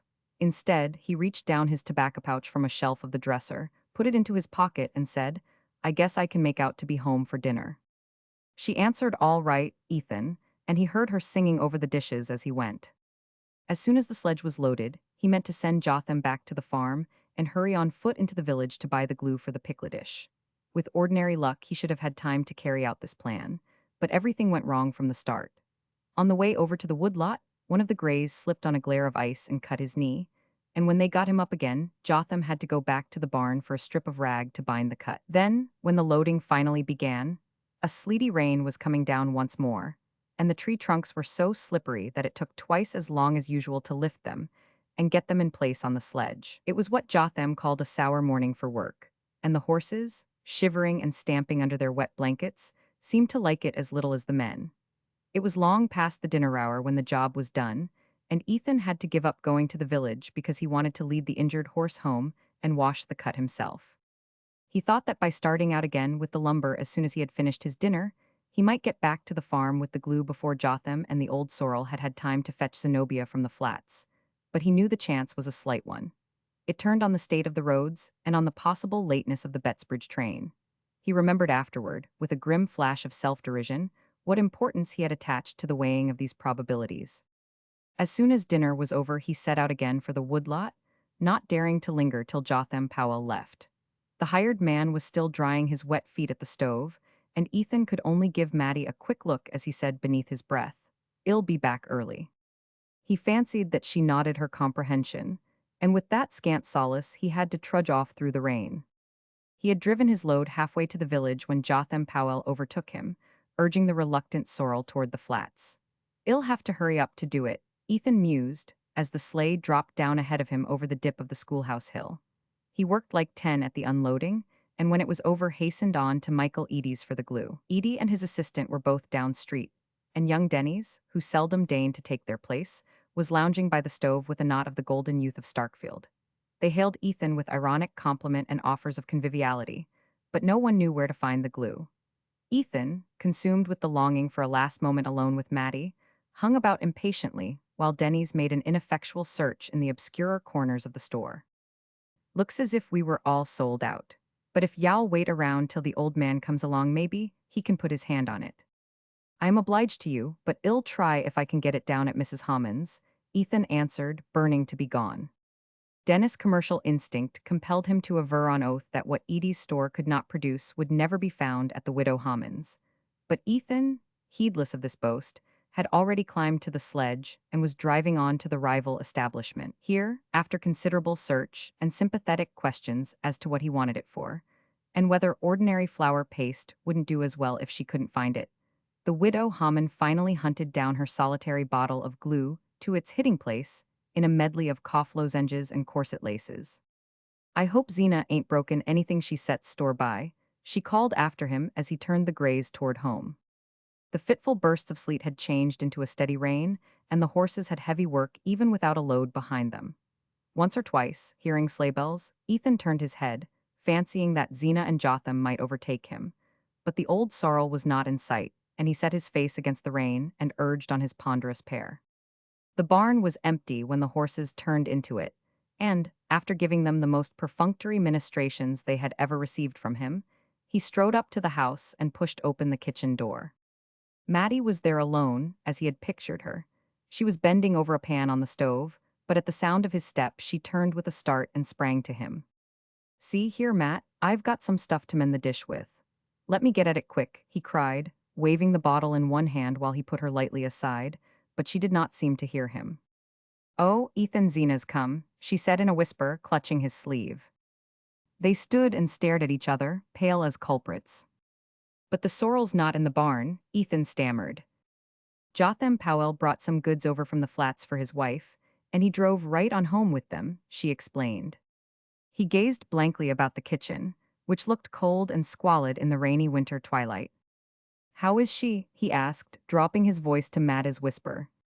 She looked away from him uncertainly. "I don't know." She went right up to her room. "She didn't say anything." "No." Ethan let out his doubts in a low whistle and thrust the bottle back into his pocket. "Don't fret. I'll come down and mend it in the night," he said. He pulled on his wet coat again and went back to the barn to feed the grays. While he was there, Jotham Powell drove up with the sleigh, and when the horses had been attended to, Ethan said to him, "You might as well come back up for a bite." He was not sorry to assure himself of Jotham's neutralizing presence at the supper table, for Zeena was always nervous after a journey. But the hired man, though seldom loth to accept a meal not included in his wages, opened his stiff jaws to answer slowly, "I am obliged to you, but I guess I'll go along back."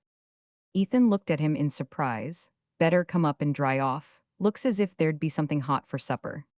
Jotham's facial muscles were unmoved by this appeal, And, his vocabulary being limited, he merely repeated, "I guess it'll go along back." To Ethan, there was something vaguely ominous in this stolid rejection of free food and warmth, and he wondered what had happened on the drive to nerve Jotham to such stoicism. Perhaps Zeena had failed to see the new doctor, or had not liked his counsels. Ethan knew that, in such cases, the first person she met was likely to be held responsible for her grievance. When he re-entered the kitchen, the lamp lit up the same scene of shining comfort as on the previous evening.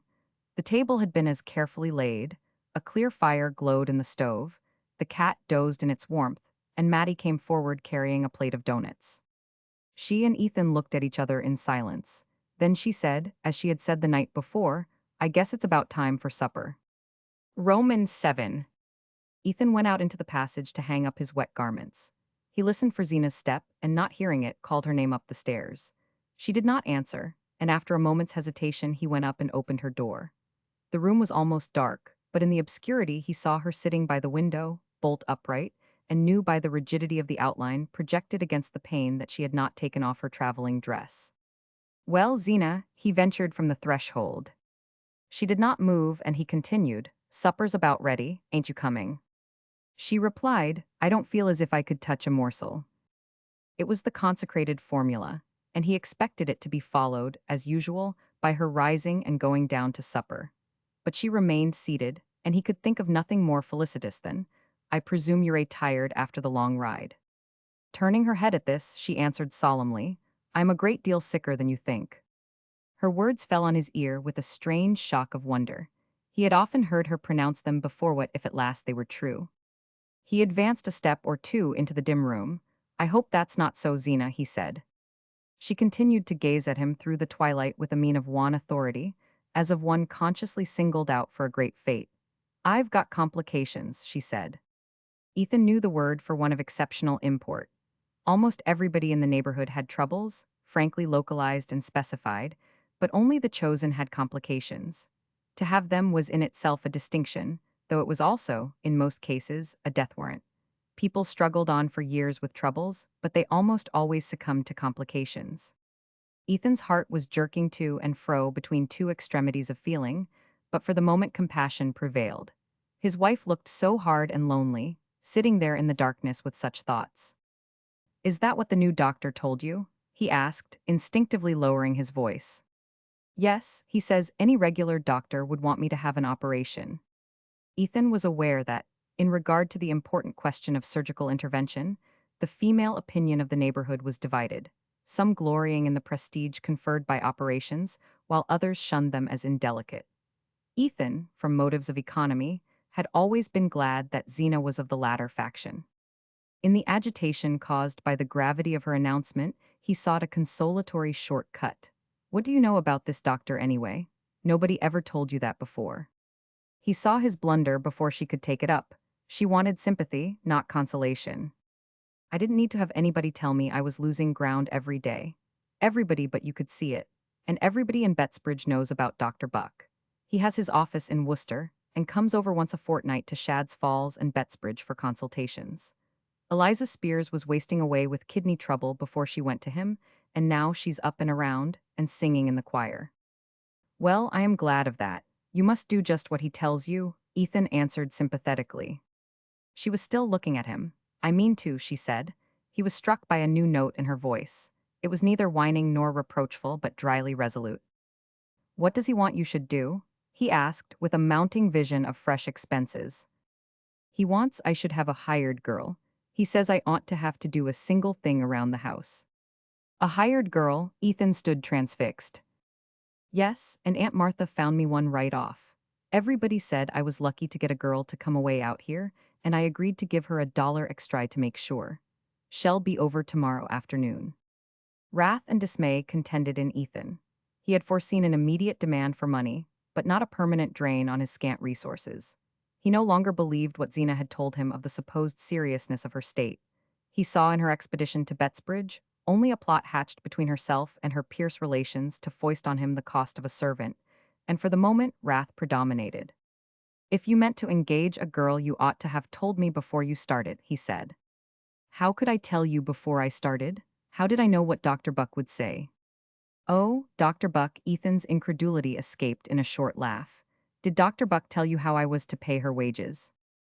Her voice rose furiously with his. No, he didn't. For it'd have been a shame to tell him that you grudged me the money to get back my health when I lost it nursing your own mother. You lost your health nursing mother. Yes, and my folks all told me at the time, you couldn't do no less than marry me after. Zeena. Through the obscurity which hid their faces, their thoughts seemed to dart at each other like serpents shooting venom. Ethan was seized with horror of the scene and shame at his own share in it. It was as senseless and savage as a physical fight between two enemies in the darkness. He turned to the shelf above the chimney, groped for matches, and lit the one candle in the room. At first, its weak flame made no impression on the shadows. Then Zena's face stood grimly out against the uncurtained pane, which had turned from gray to black. It was the first scene of open anger between the couple in their sad 7 years together, and Ethan felt as if he had lost an irretrievable advantage in descending to the level of recrimination. But the practical problem was there and had to be dealt with. You know I haven't got the money to pay for a girl, Zeena. Y'all have to send her back, I can't do it. The doctor says it'll be my death if I go on slaving the way I've had to. He doesn't understand how I've stood it as long as I have. Slaving, he checked himself again. You shan't lift a hand if he says so. I'll do everything round the house myself. She broke in, you're neglecting the farm enough already, and this being true, he found no answer, and left her time to add ironically. Better send me over to the almshouse and done with it, I guess there's been Fromes there afore now. The taunt burned into him, but he let it pass. I haven't got the money, that settles it. There was a moment's pause in the struggle, as though the combatants were testing their weapons. Then, Zeena said in a level voice, I thought you were to get $50 from Andrew Hale for that lumber. Andrew Hale never pays under 3 months. He had hardly spoken when he remembered the excuse he had made for not accompanying his wife to the station the day before, and the blood rose to his frowning brows. Why, you told me yesterday you'd fixed it up with him to pay cash down. You said that was why you couldn't drive me over to the flats. Ethan had no suppleness in deceiving. He had never before been convicted of a lie, and all the resources of evasion failed him. I guess that was a misunderstanding, he stammered. You ain't got the money. No.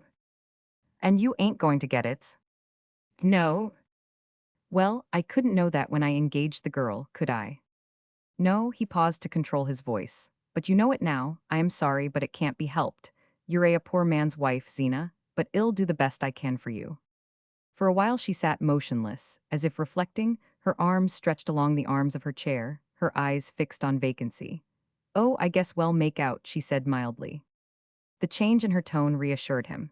Of course we will. There's a whole lot more I can do for you and Mattie. Zeena, while he spoke, seemed to be following out some elaborate mental calculation.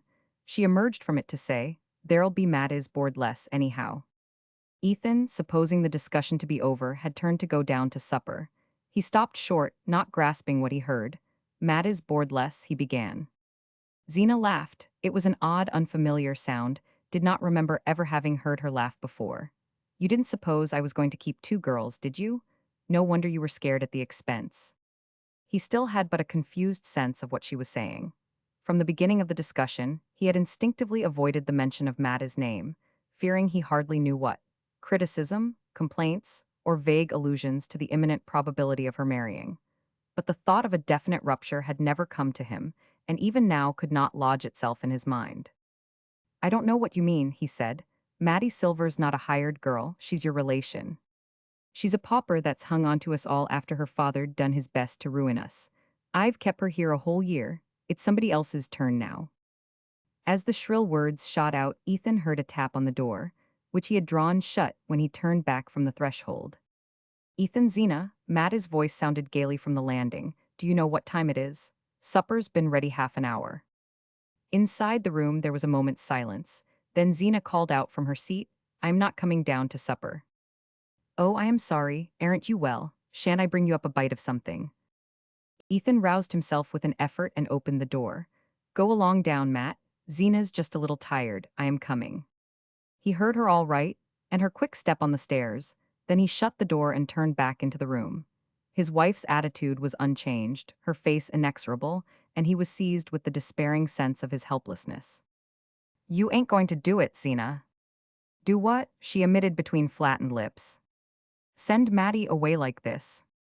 I never bargained to take her for life." He continued with rising vehemence. "You can't put her out of the house like a thiefa poor girl without friends or money. She's done her best for you and she's got no place to go to. You may forget she's your kin, but everybody else'll remember it. If you do a thing like that, what do you suppose folks'll say of you?" Zeena waited a moment, as if giving him time to feel the full force of the contrast between his own excitement and her composure. Then she replied in the same smooth voice, "I know well enough what they say of my having kept her here as long as I have." Ethan's hand dropped from the doorknob, which he had held clenched since he had drawn the door shut on Mattie. His wife's retort was like a knife cut across the sinews, and he felt suddenly weak and powerless. He had meant to humble himself, to argue that Mattie's keep didn't cost much, after all, that he could make out to buy a stove, and fix up a place in the attic for the hired girl, but Zena's words revealed the peril of such pleadings. "You mean to tell her she's got to go at once?" he faltered out, in terror of letting his wife complete her sentence. As if trying to make him see reason, she replied impartially, "The girl will be over from Bettsbridge tomorrow, and I presume she's got to have somewheres to sleep." Ethan looked at her with loathing. She was no longer the listless creature who had lived at his side in a state of sullen self-absorption, but a mysterious alien presence, an evil energy secreted from the long years of silent brooding. It was the sense of his helplessness that sharpened his antipathy. There had never been anything in her that one could appeal to, but as long as he could ignore and command, he had remained indifferent. Now she had mastered him and he abhorred her. Mattie was her relation, not his. There were no means by which he could compel her to keep the girl under her roof. All the long misery of his baffled past, of his youth of failure, hardship, and vain effort, rose up in his soul in bitterness and seemed to take shape before him in the woman who at every turn had barred his way. She had taken everything else from him, and now she meant to take the one thing that made up for all the others. For a moment such a flame of hate rose in him that it ran down his arm and clenched his fist against her. He took a wild step forward and then stopped. "You're not coming down?" he said in a bewildered voice. "No, I guess I'll lay down on the bed a little while," she answered mildly, and he turned and walked out of the room. In the kitchen, Mattie was sitting by the stove, the cat curled up on her knees. She sprang to her feet as Ethan entered and carried the covered dish of meat pie to the table. "I hope Zeena isn't sick," she asked. "No." She shone at him across the table. "Well, sit right down then. You must be starving." She uncovered the pie and pushed it over to him. So they were to have one more evening together, her happy eyes seemed to say. He helped himself mechanically and began to eat. Then disgust took him by the throat and he laid down his fork. Mattie's tender gaze was on him, and she marked the gesture. "Why, Ethan, what's the matter? Don't it taste right?" "Yes, it's first rate." He pushed his plate away, rose from his chair, and walked around the table to her side. She started up with frightened eyes. "Ethan, there's something wrong. I knew there was." She seemed to melt against him in her terror, and he caught her in his arms, held her fast there, felt her lashes beat his cheek like netted butterflies. "What is it? What is it?" she stammered, but he had found her lips at last and was drinking unconsciousness of everything but the joy they gave him. She lingered a moment, caught in the same strong current. Then she slipped from him and drew back a step or two, pale and troubled. Her look smote him with compunction, and he cried out as if he saw her drowning in a dream, "You can't go, Matt, I'll never let you." "Go," she stammered, "must I go?" The words went on sounding between them, as though a torch of warning flew from hand to hand through a black landscape. Ethan was overcome with shame at his lack of self-control in flinging the news at her so brutally. His head reeled, and he had to support himself against the table. All the while he felt as if he were still kissing her, and yet dying of thirst for her lips. "Ethan, what has happened? Is Zeena mad with me?" Her cry steadied him, though it deepened his wrath and pity. "No, no," he assured her, "it's not that. But this new doctor has scared her about herself. You know she believes all they say the first time she sees them. And this one's told her she won't get well unless she lays up and don't do a thing about the house knot for months." He paused, his eyes wandering from her miserably. She stood silent a moment, drooping before him like a broken branch. She was so small and weak-looking that it wrung his heart, but suddenly she lifted her head and looked straight at him. "And she wants somebody handier in my place? Is that it?" "That's what she says tonight." If she says it tonight, shall say it tomorrow. Both bowed to the inexorable truth. They knew that Zeena never changed her mind, and that in her case, a resolve once taken was equivalent to an act performed. There was a long silence between them. Then Mattie said in a low voice, "Don't be too sorry, Ethan." Oh, God, he groaned. The glow of passion he had felt for her had melted to an aching tenderness. He saw her quick lids beating back the tears and longed to take her in his arms and soothe her. "You're letting your supper get cold," she admonished him with a pale gleam of gaiety. "Oh, Matt, where'll you go to?" Her lids sank and a tremor crossed her face. He saw that for the first time the thought of the future came to her distinctly. "I might get something to do over at Stamford," she faltered, as if knowing that he knew she had no hope. He dropped back into his seat and hid his face in his hands. Despair seized him at the thought of her setting out alone to renew the weary quest for work. In the only place where she was known, she was surrounded by indifference or animosity. And what chance had she, inexperienced and untrained, among the million breadseekers of the cities? There came back to him miserable tales he had heard at Worcester, and the faces of girls whose lives had begun as hopefully as Mattie's. It was not possible to think of such things without a revolt of his whole being. He sprang up suddenly. "You can't go, Matt, I won't let you. She's always had her way, but I mean to have mine now." Mattie lifted her hand with a quick gesture, and he heard his wife's step behind him. Zeena came into the room with her dragging down at the hill step, and quietly took her accustomed seat between them. "I felt a little mite better, and Dr. Buck says I ought to eat all I can to keep my strength up, even if I ain't got any appetite," she said in her flat whine, reaching across Mattie for the teapot. Her good dress had been replaced by the black calico and brown knitted shawl which formed her daily wear, and with them she had put on her usual face and manner.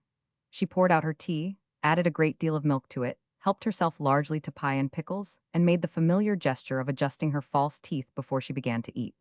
The cat rubbed itself ingratiatingly against her, and she said "good pussy," stooped to stroke it, and gave it a scrap of meat from her plate. Ethan sat speechless, not pretending to eat, but Mattie nibbled valiantly at her food and asked Zeena one or two questions about her visit to Bettsbridge. Zeena answered in her everyday tone, and, warming to the theme, regaled them with several vivid descriptions of intestinal disturbances among her friends and relatives. She looked straight at Mattie as she spoke, a faint smile deepening the vertical lines between her nose and chin. When supper was over, she rose from her seat and pressed her hand to the flat surface over the region of her heart. "That pie of yours always sets a mite heavy, Matt," she said, not ill-naturedly. She seldom abbreviated the girl's name, and when she did so, it was always a sign of affability. "I've a good mind to go and hunt up those stomach powders I got last year over in Springfield," she continued. "I ain't tried them for quite a while, and maybe they'll help the heartburn." Mattie lifted her eyes. "Can I get them for you, Zeena?" she ventured. "No, they're in a place you don't know about," Zeena answered darkly, with one of her secret looks. She went out of the kitchen, and Mattie, rising, began to clear the dishes from the table. As she passed Ethan's chair, their eyes met and clung together desolately. The warm, still kitchen looked as peaceful as the night before. The cat had sprung to Zena's rocking chair, and the heat of the fire was beginning to draw out the faint, sharp scent of the geraniums.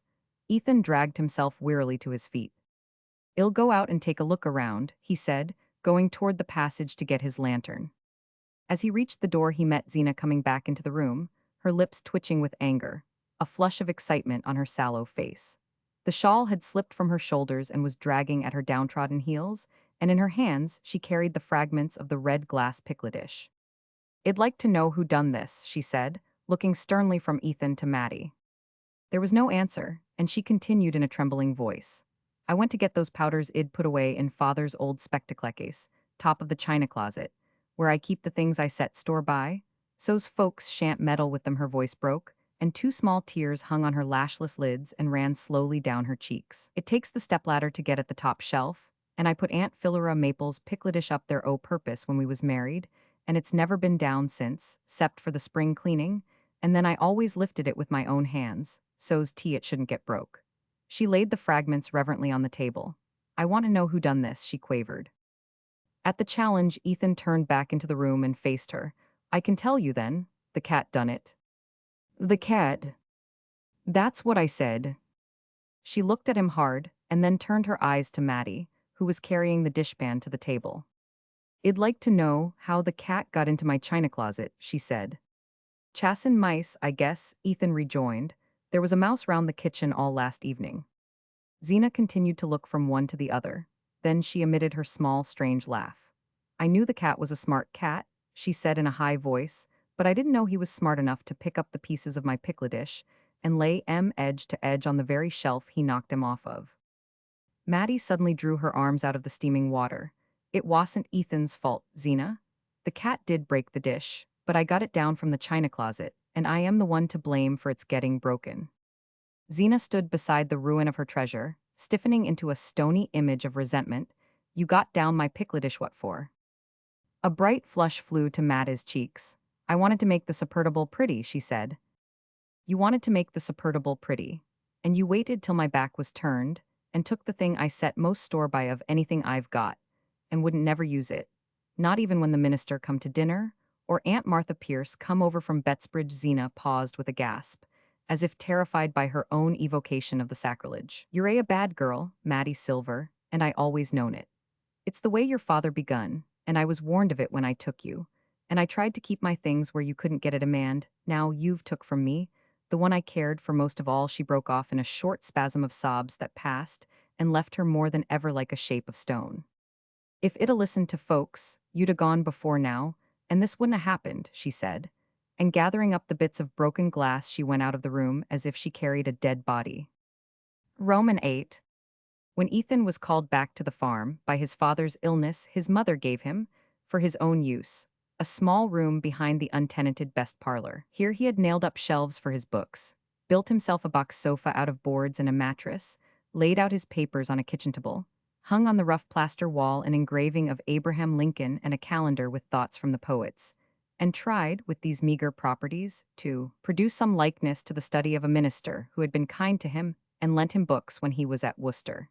He still took refuge there in summer, but when Mattie came to live at the farm, he had to give her his stove, and consequently the room was uninhabitable for several months of the year. To this retreat he descended as soon as the house was quiet, and Zeena's steady breathing from the bed had assured him that there was to be no sequel to the scene in the kitchen. After Zeena's departure, he and Mattie had stood speechless, neither seeking to approach the other. Then the girl had returned to her task of clearing up the kitchen for the night, and he had taken his lantern and gone on his usual round outside the house. The kitchen was empty when he came back to it, but his tobacco pouch and pipe had been laid on the table, and under them was a scrap of paper torn from the back of a seedsman's catalog, on which 3 words were written: "Don't trouble Ethan." Going into his cold, dark study, he placed the lantern on the table and, stooping to its light, read the message again and again. It was the first time that Mattie had ever written to him, and the possession of the paper gave him a strange new sense of her nearness. Yet it deepened his anguish by reminding him that henceforth they would have no other way of communicating with each other. For the life of her smile, the warmth of her voice, only cold paper and dead words. Confused motions of rebellion stormed in him. He was too young, too strong, too full of the sap of living, to submit so easily to the destruction of his hopes. Must he wear out all his years at the side of a bitter, querulous woman? Other possibilities had been in him, possibilities sacrificed, one by one, to Zeena's narrow-mindedness and ignorance. And what good had come of it? She was 100 times bitterer and more discontented than when he had married her. The one pleasure left her was to inflict pain on him. All the healthy instincts of self-defense rose up in him against such waste. He bundled himself into his old coonskin coat and lay down on the box sofa to think. Under his cheek, he felt a hard object with strange protuberances. It was a cushion which Zeena had made for him when they were engaged, only piece of needlework he had ever seen her do. He flung it across the floor and propped his head against the wall. He knew a case of a man over the mountain. A young fellow of about his own age had escaped from just such a life of misery by going west with the girl he cared for. His wife had divorced him, and he had married the girl and prospered.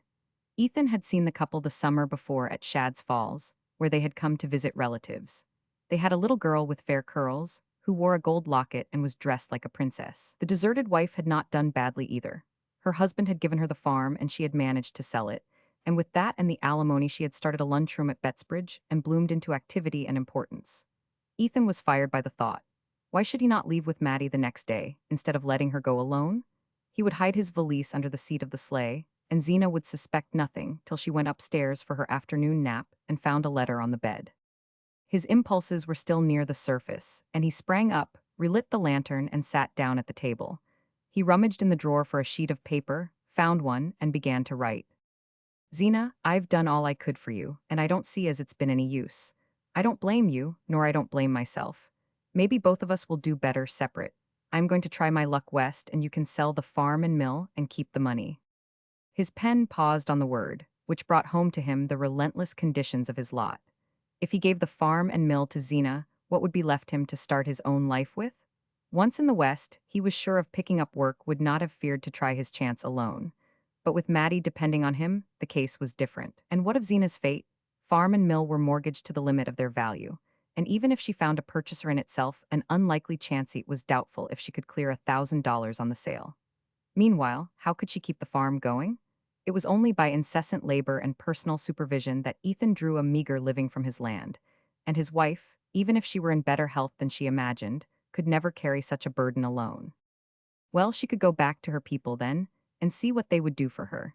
It was the fate she was forcing on Matthew not let her try it herself.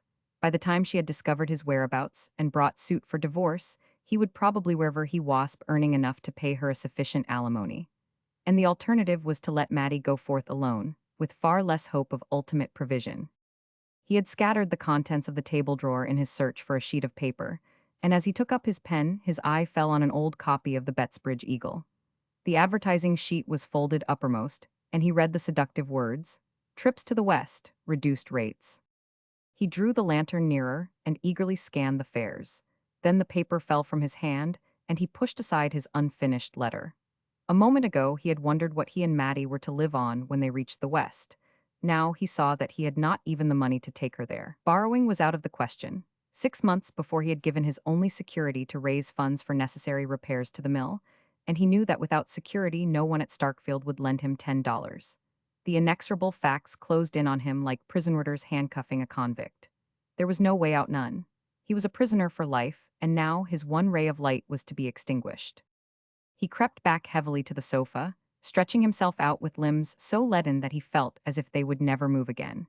Tears rose in his throat and slowly burned their way to his lids. As he lay there, the window pane that faced him, growing gradually lighter, inlaid upon the darkness a square of moon-suffused sky. A crooked tree branch crossed it, a branch of the apple tree under which, on summer evenings, he had sometimes found Mattie sitting when he came up from the 1099. Slowly, the rim of the rainy vapors caught fire and burnt away, and a pure moon swung into the blue. Ethan, rising on his elbow, watched the landscape whiten and shape itself under the sculpture of the moon. This was the night on which he was to have taken Mattie coasting, and there hung the lamp to light them. He looked out at the slopes bathed in luster, the silver-edged darkness of the woods, the spectral purple of the hills against the sky, and it seemed as though all the beauty of the night had been poured out to mock his wretchedness. He fell asleep, and when he woke, the chill of the winter dawn was in the room. He felt cold and stiff and hungry, and ashamed of being hungry. He rubbed his eyes and went to the window. A red sun stood over the gray rim of the fields, behind trees that looked black and brittle. He said to himself, "This is Matt's last day," and tried to think what the place would be without her. As he stood there, he heard a step behind him, and she entered. "Oh, Ethan, were you here all night?" She looked so small and pinched in her poor dress, with the red scarf wound about her, and the cold light turning her paleness sallow, that Ethan stood before her without speaking. "You must be frozen," she went on, fixing lusterless eyes on him. He drew a step nearer. "How did you know I was here?" "Because I heard you go downstairs again after I went to bed, and I listened all night, and you didn't come up." All his tenderness rushed to his lips. He looked at her and said, "I'll come right along and make up the kitchen fire." They went back to the kitchen, and he fetched the coal and kindlings and cleared out the stove for her, while she brought in the milk and the cold remains of the meat pie. When warmth began to radiate from the stove, and the first ray of sunlight lay on the kitchen floor, Ethan's dark thoughts melted in the mellower air. The sight of Mattie going about her work as he had seen her on so many mornings made it seem impossible that she should ever cease to be a part of the scene. He said to himself that he had doubtless exaggerated the significance of Zeena's threats, and that she too, with the return of daylight, would come to a saner mood. He went up to Mattie as she bent above the stove, and laid his hand on her arm. "I don't want you should trouble either," he said, looking down into her eyes with a smile. She flushed up warmly and whispered back, "No, Ethan, I ain't going to trouble." I guess things'll straighten out, he added. There was no answer but a quick throb of her lids, and he went on. She ain't said anything this morning. No, I haven't seen her yet. Don't you take any notice when you do. With this injunction, he left her and went out to the cow barn. He saw Jotham Powell walking up the hill through the morning mist, and the familiar sight added to his growing conviction of security. As the two men were clearing out the stalls, Jotham rested on his pitchfork to say, Dan'll Byon's goin' over to the flats today noon, and he CD take Mattie's trunk along, and make it easier ridin' when I take her over in the sleigh. Ethan looked at him blankly, and he continued. Mies Frome said the new girl'd be at the flats at 5, and I was to take Mattie then, so's she could catch the 6 o'clock train for Stamford. Ethan felt the blood drumming in his temples. He had to wait a moment before he could find voice to say, Oh, it ain't so sure about Mattie's going. That's so, said Jotham indifferently, and they went on with their work. When they returned to the kitchen, the two women were already at breakfast. Zeena had an air of unusual alertness and activity. She drank 2 cups of coffee and fed the cat with the scraps left in the peadish. Then she rose from her seat and, walking over to the window, snipped 2 or 3 yellow leaves from the geraniums. Aunt Martha's ain't got a faded leaf on 'em, but they pine away when they ain't cared for, she said reflectively. Then she turned to Jotham and asked, What time do you say Dan'll be along? The hired man threw a hesitating glance at Ethan. Round about noon, he said. Zeena turned to Mattie. That trunk of yours is too heavy for the sleigh, and Dan'll be round to take it over to the flats, she said. I am much obliged to you, Zeena, said Mattie. I'd like to go over things with you first, Zeena continued in an unperturbed voice. I know there's a huckabuck towel missing, and I can't make out what you done with that match-safe tea used to stand behind the stuffed owl in the parlor. She went out, followed by Mattie, and when the men were alone, Jotham said to his employer, I guess I better let Dan'll come round then. Ethan finished his usual morning tasks about the house and barn. Then he said to Jotham, I am going down to Starkfield. Tell them not to wait dinner. The passion of rebellion had broken out in him again. That which had seemed incredible in the sober light of day had really come to pass, and he was to assist as a helpless spectator at Mattie's banishment. His manhood was humbled by the part he was compelled to play, and by the thought of what Mattie must think of him. Confused impulses struggled in him as he strode along to the village. He had made up his mind to do something, but he did not know what it would be. The early mist had vanished, and the fields lay like a silver shield under the sun. It was one of the days when the glitter of winter shines through a pale haze of spring. Every yard of the road was alive with Mattie's presence, and there was hardly a branch against the sky, or a tangle of brambles on the bank in which some bright shred of memory was not caught. Once, in the stillness, the call of a bird in a mountain ash was so like her laughter that his heart tightened and then grew large, and all these things made him see that something must be done at once. Suddenly it occurred to him that Andrew Hale, who was a kind-hearted man, might be induced to reconsider his refusal and advance a small sum on the lumber if he were told that Zeena's ill health made it necessary to hire a servant. Hale, after all, knew enough of Ethan's situation to make it possible for the latter to renew his appeal without too much loss of pride. And moreover, how much did pride count in the ebullition of passions in his breast? The more he considered his plan, the more hopeful it seemed. If he could get Mrs. Hale's ear, he felt certain of success, and with $50 in his pocket, nothing could keep him from Mattie.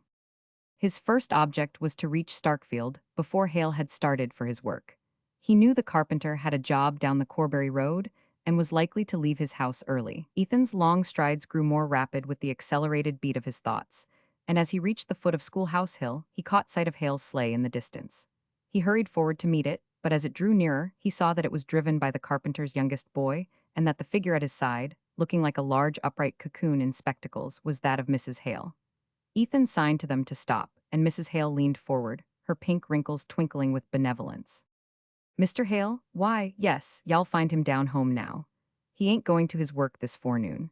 He woke up with a touch o' lumbago, and I just made him put on one of old Dr. Kidder's plasters and set right up into the fire.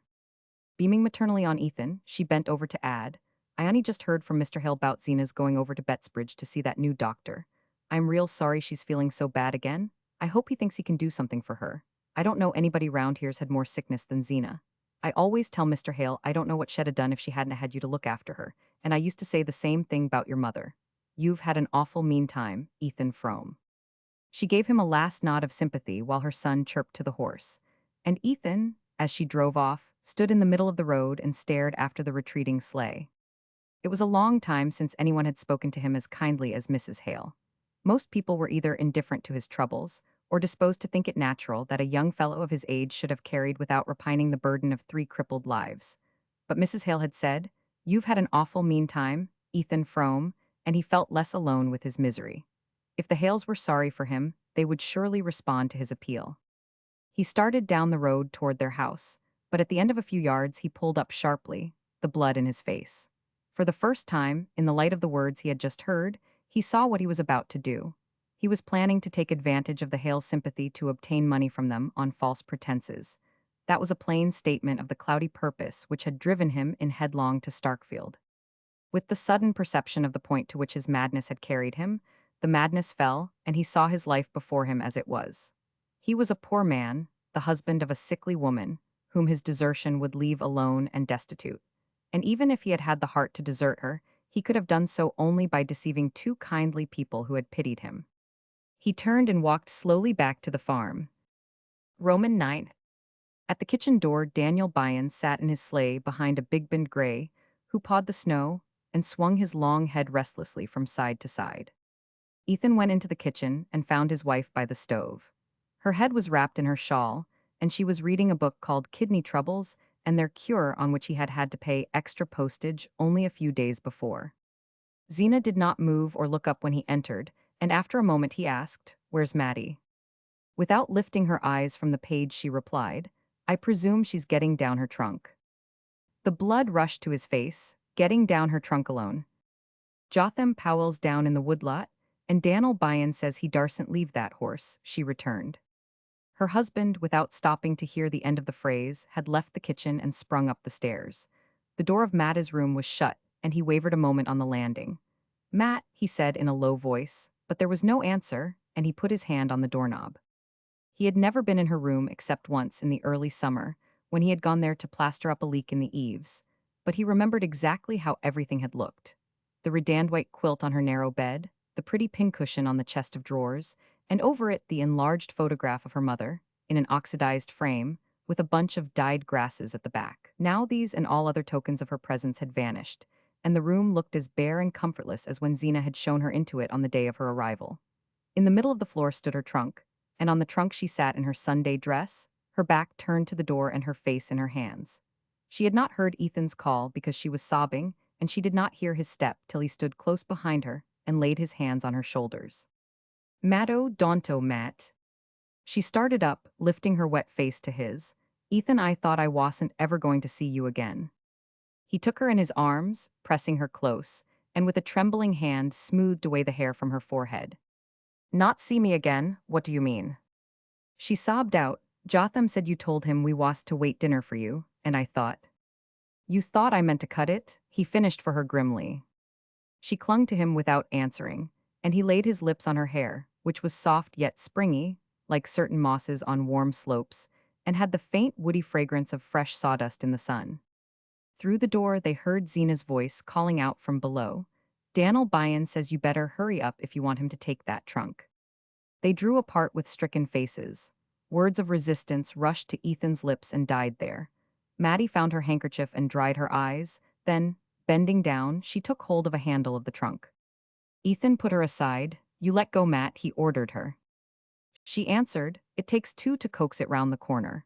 And submitting to this argument, he grasped the other handle, and together they maneuvered the heavy trunk out to the landing. "Now let go," he repeated. Then he shouldered the trunk and carried it down the stairs and across the passage to the kitchen. Zeena, who had gone back to her seat by the stove, did not lift her head from her book as he passed. Mattie followed him out of the door and helped him to lift the trunk into the back of the sleigh. When it was in place, they stood side by side on the doorstep, watching Daniel Byron plunge off behind his fidgety horse. It seemed to Ethan that his heart was bound with cords which an unseen hand was tightening with every tick of the clock. Twice he opened his lips to speak to Mattie and found no breath. At length, as she turned to re-enter the house, he laid a detaining hand on her. "I am going to drive you over, Matt," he whispered. She murmured back, "I think Zeena wants I should go with Jotham." "I am going to drive you over," he repeated, and she went into the kitchen without answering. At dinner Ethan could not eat. If he lifted his eyes, they rested on Zeena's pinched face, and the corners of her straight lips seemed to quiver away into a smile. She ate well, declaring that the mild weather made her feel better, and pressed a second helping of beans on Jotham Powell, whose wants she generally ignored. Mattie, when the meal was over, went about her usual task of clearing the table and washing up the dishes.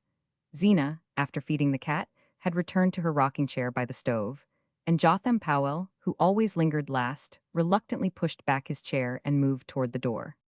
On the threshold, he turned back to say to Ethan, "What time'll I come round for Mattie?" Ethan was standing near the window, mechanically filling his pipe while he watched Mattie move to and fro. He answered, "You needn't come round. I'm going to drive her over myself." He saw the rise of the color in Mattie's averted cheek and the quick lifting of Zeena's head. "I want you should stay here this afternoon," Ethan, his wife, said. "Jotham can drive Mattie over." Mattie flung an imploring glance at him, but he repeated curtly, "I am going to drive her over myself." Zeena continued in the same even tone, "I wanted you should stay and fix up that stove in Mattie's room afore the girl gets here. It ain't been drawing right for nigh on a month now." Ethan's voice rose indignantly. "If it was good enough for Mattie, I guess it's good enough for a hired girl. That girl that's coming told me she was used to a house where they had a furnace." Zeena persisted with the same monotonous mildness. "Shed better ha' stayed there then," he flung back at her, and turning to Mattie he added in a hard voice, "You be ready by 3, Matt. I've got business at Corbury." Jotham Powell had started for the barn, and Ethan strode down after him aflame with anger. The pulses in his temples throbbed, and a fog was in his eyes. He went about his task without knowing what force directed him, or whose hands and feet were fulfilling its orders. It was not till he let out the sorrel and backed him between the shafts of the sleigh that he once more became conscious of what he was doing. As he passed the bridle over the horse's head and wound the traces around the shafts, he remembered the day when he had made the same preparations in order to drive over and meet his wife's cousin at the flats. It was little more than a year ago, on just such a soft afternoon, with a feel of spring in the air. The sorrel, turning the same big ringed eye on him, nuzzled the palm of his hand in the same way, and one by one all the days between rose up and stood before him. He flung the bearskin into the sleigh, climbed to the seat, and drove up to the house. When he entered the kitchen it was empty, but Mattie's bag and shawl lay ready by the door. He went to the foot of the stairs and listened. No sound reached him from above, but presently he thought he heard someone moving about in his deserted study, and pushing open the door he saw Mattie, in her hat and jacket, standing with her back to him near the table. She started at his approach and turning quickly, said, "Is it time?" "What are you doing here, Matt?" he asked her. She looked at him timidly. "I was just taking a look round, that's all," she answered with a wavering smile. They went back into the kitchen without speaking, and Ethan picked up her bag and shawl. "Where's Zeena?" he asked. "She went upstairs right after dinner. She said she had those shooting pains again and didn't want to be disturbed." "Didn't she say goodbye to you?" "No, that was all she said." Ethan, looking slowly about the kitchen, said to himself with a shudder that in a few hours he would be returning to it alone. Then the sense of unreality overcame him once more, and he could not bring himself to believe that Mattie stood there for the last time before him. "Come on," he said almost gaily, opening the door and putting her bag into the sleigh. He sprang to his seat and bent over to tuck the rug about her as she slipped into the place at his side. "Now then, go long," he said, with a shake of the reins that sent the sorrel placidly jogging down the hill. "We got lots of time for a good ride, Matt," he cried, seeking her hand beneath the fur and pressing it in his. His face tingled and he felt dizzy, as if he had stopped in at the Starkfield saloon on a 0 day for a drink. At the gate, instead of making for Starkfield, he turned the sorrel to the right, up the Bettsbridge road. Mattie sat silent, giving no sign of surprise, but after a moment she said, "Are you going round by Shadow Pond?" He laughed and answered, "I knew you'd know." She drew closer under the bearskin, so that, looking sideways around his coat sleeve, he could just catch the tip of her nose and a blown brown wave of hair. They drove slowly up the road between fields glistening under the pale sun, and then bent to the right down a lane edged with spruce and larch. Ahead of them, a long way off, a range of hills stained by mottlings of black forest flowed away in round white curves against the sky. The lane passed into a pinewood, with boles reddening in the afternoon sun and delicate blue shadows on the snow. As they entered it, the breeze fell, and a warm stillness seemed to drop from the branches with the dropping needles.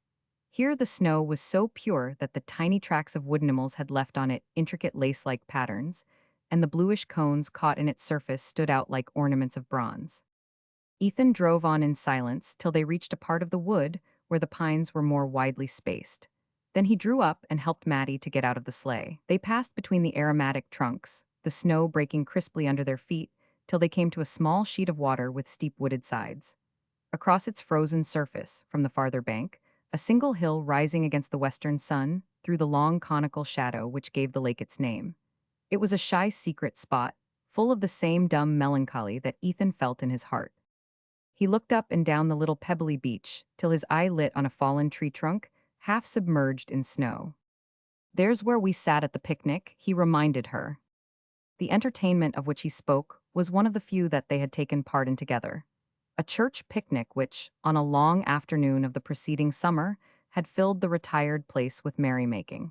Mattie had begged him to go with her, but he had refused. Then, toward sunset, coming down from the mountain where he had been felling timber, he had been caught by some strayed revelers and drawn into the group by the lake, where Mattie, encircled by facetious youths and bright as a blackberry under her spreading hat, was brewing coffee over a gypsy fire. He remembered the shyness he had felt at approaching her in his uncouth clothes, and then the lighting up of her face, and the way she had broken through the group to come to him with a cup in her hand. They had sat for a few minutes on the fallen log by the pond, and she had missed her gold locket and set the young men searching for it. And it was Ethan who had spied it in the moss, that was all. But all their intercourse had been made up of just such inarticulate flashes, when they seemed to come suddenly upon happiness as if they had surprised a butterfly in the winter woods. "It was right there I found your locket," he said, pushing his foot into a dense tuft of blueberry bushes. "I never saw anybody with such sharp eyes," she answered. She sat down on the tree trunk in the sun, and he sat down beside her. "You were as pretty as a picture in that pink hat," he said. She laughed with pleasure. "Oh, I guess it was the hat," she rejoined. They had never before avowed their inclination so openly, and Ethan, for a moment, had the illusion that he was a free man, wooing the girl he meant to marry. He looked at her hair and longed to touch it again, and to tell her that it smelt of the woods, but he had never learned to say such things. Suddenly she rose to her feet and said, "We mustn't stay here any longer." He continued to gaze at her vaguely, only half-roused from his dream. "There's plenty of time," he answered. They stood looking at each other as if the eyes of each were straining to absorb and hold fast the other's image. There were things he had to say to her before they parted, but he could not say them in that place of summer memories, and he turned and followed her in silence to the sleigh. As they drove away, the sun sank behind the hill, and the pine boles turned from red to gray. By a devious track between the fields, they wound back to the Starkfield road. Under the open sky, the light was still clear, with a reflection of cold red on the eastern hills. The clumps of trees in the snow seemed to draw together in ruffled lumps, like birds with their heads under their wings, and the sky, as it paled, rose higher, leaving the earth more alone. As they turned into the Starkfield road, Ethan said, "Matt, what do you mean to do?" She did not answer at once, but at length she said, "I'll try to get a place in a store." "You know you can't do it. The bad air and the standing all day nearly killed you before." "I am a lot stronger than I was before I came to Starkfield. And now you're going to throw away all the good it's done you." There seemed to be no answer to this, and again they drove on for a while without speaking. With every yard of the way, some spot where they had stood, and laughed together or been silent, clutched at Ethan and dragged him back. "Isn't there any of your father's folks could help you?" "There isn't any of 'em, I'd ask." He lowered his voice to say, "You know there's nothing I wouldn't do for you if I could." "I know there isn't. But I can't." She was silent, but he felt a slight tremor in the shoulder against his. "Oh, Matt," he broke out, "if I could ha' gone with you now, I'd ha' done it." She turned to him, pulling a scrap of paper from her breast. "Ethan, I found this," she stammered. Even in the failing light, he saw it was the letter to his wife that he had begun the night before and forgotten to destroy. Through his astonishment, there ran a fierce thrill of joy. "Matt," he cried, "if I could ha' done it, would you?" "Oh, Ethan, what's the use?" With a sudden movement, she tore the letter in shreds and sent them fluttering off into the snow. "Tell me, Matt, tell me," he adjured her. She was silent for a moment. Then she said, in such a low tone that he had to stoop his head to hear her, "I used to think of it sometimes, summer nights when the moon was so bright. I couldn't sleep." His heart reeled with the sweetness of it. As long ago as that? She answered, as if the date had long been fixed for her. The first time was at Shadow Pond. Was that why you gave me my coffee before the others? I don't know, did I? I was dreadfully put out when you wouldn't go to the picnic with me. And then, when I saw you coming down the road, I thought maybe you'd gone home that way o' purpose, and that made me glad. They were silent again. They had reached the point where the road dipped to the hollow by Ethan's mill, and as they descended, the darkness descended with them, dropping down like a black veil from the heavy hemlock boughs. I am tied hand and foot, Matt. There isn't a thing I can do, he began again. You must write to me sometimes, Ethan. Oh, what good'll writing do? I want to put my hand out and touch you. I want to do for you and care for you. I want to be there when you're a sick and when you're a lonesome. You mustn't think but what ill do all right. You want need me, you mean? I suppose y'all marry. Oh, Ethan, she cried. I don't know how it is you make me feel, Matt. I'd most rather have you dead than that. Oh, I wish I was, she sobbed. The sound of her weeping shook him out of his dark anger, and he felt ashamed. Don't let's talk that way, he whispered. Why shouldn't we when it's true? I've been wishing it every minute of the day. Matt, you be quiet, don't you say it. There's never anybody been good to me but you. Don't say that either, when I can't lift a hand for you. Yes, but it's true just the same. They had reached the top of Schoolhouse Hill and Starkfield lay below them in the twilight. A cutter, mounting the road from the village, passed them by in a joyous flutter of bells, and they straightened themselves and looked ahead with rigid faces. Along the main street, lights had begun to shine from the house fronts and stray figures were turning in here and there at the gates. Ethan, with a touch of his whip, roused the sorrel to a languid trot. As they drew near the end of the village, the cries of children reached them, and they saw a knot of boys, with sleds behind them, scattering across the open space before the church. I guess this'll be their last coast for a day or two, Ethan said, looking up at the mild sky. Mattie was silent, and he added, we were to have gone down last night. Still she did not speak, and, prompted by an obscure desire to help himself and her through their miserable last hour, he went on discursively. Ain't it funny we haven't been down together but just that once last winter? She answered, it wasn't often I got down to the village. That's so, he said.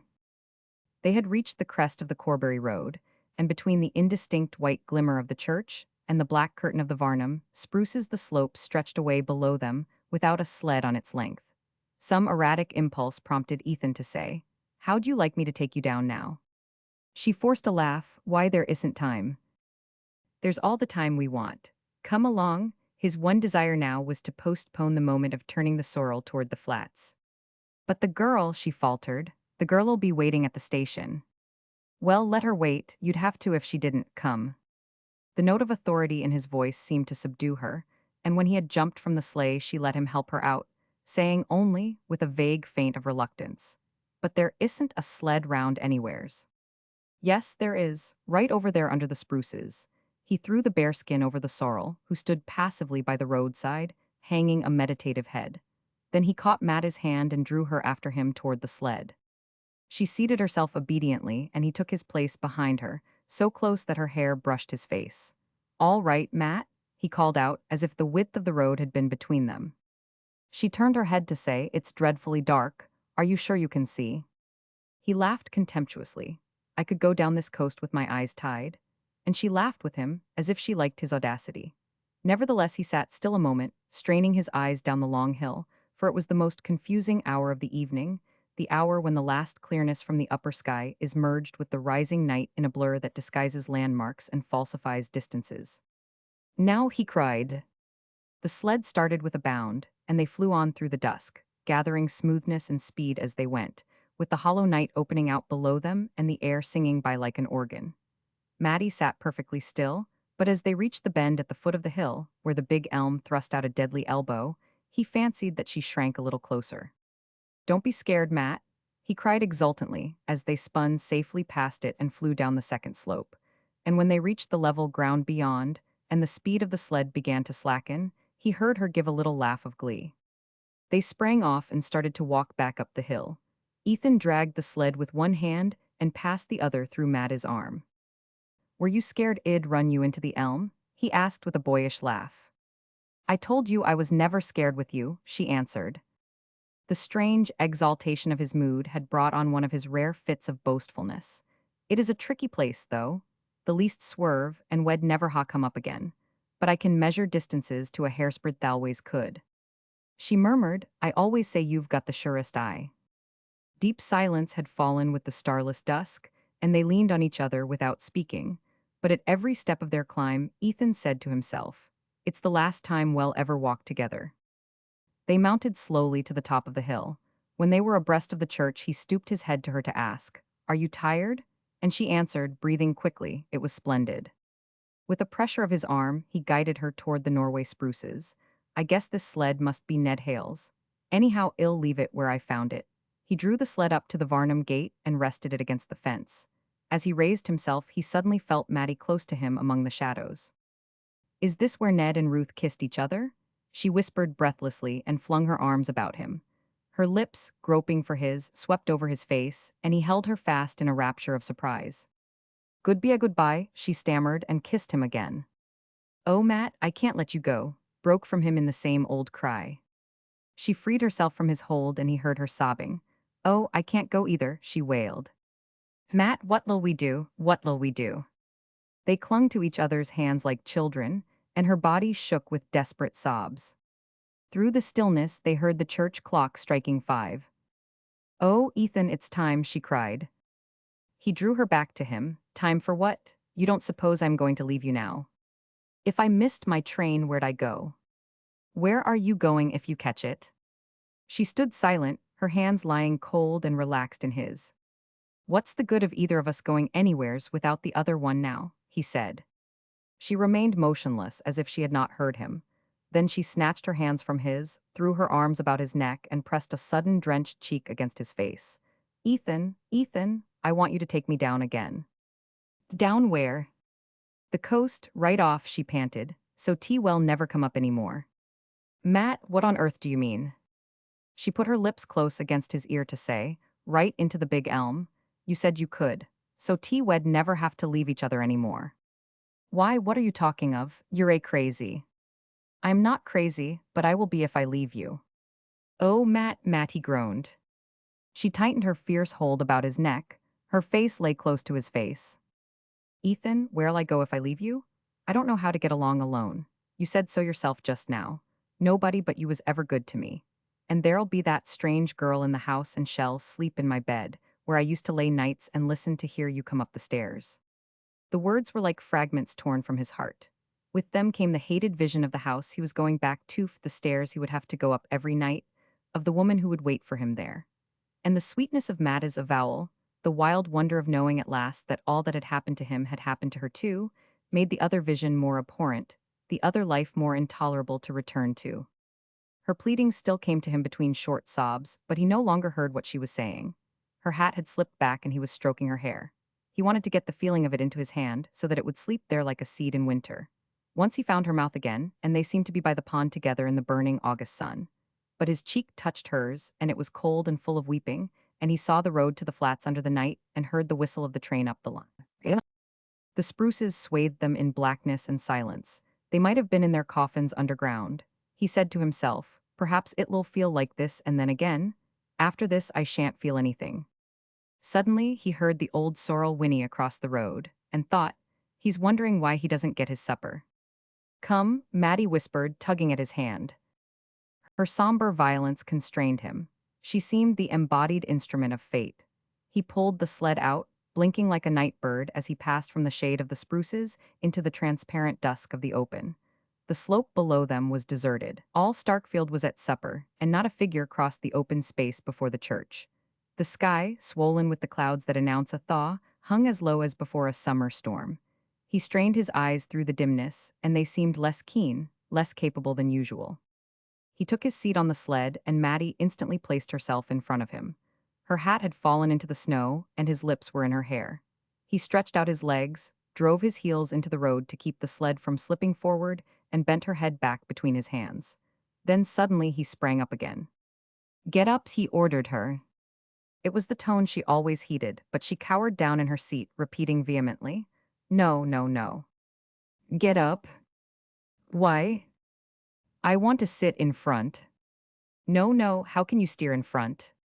I don't have to, well, follow the track. They spoke in smothered whispers, as though the night were listening.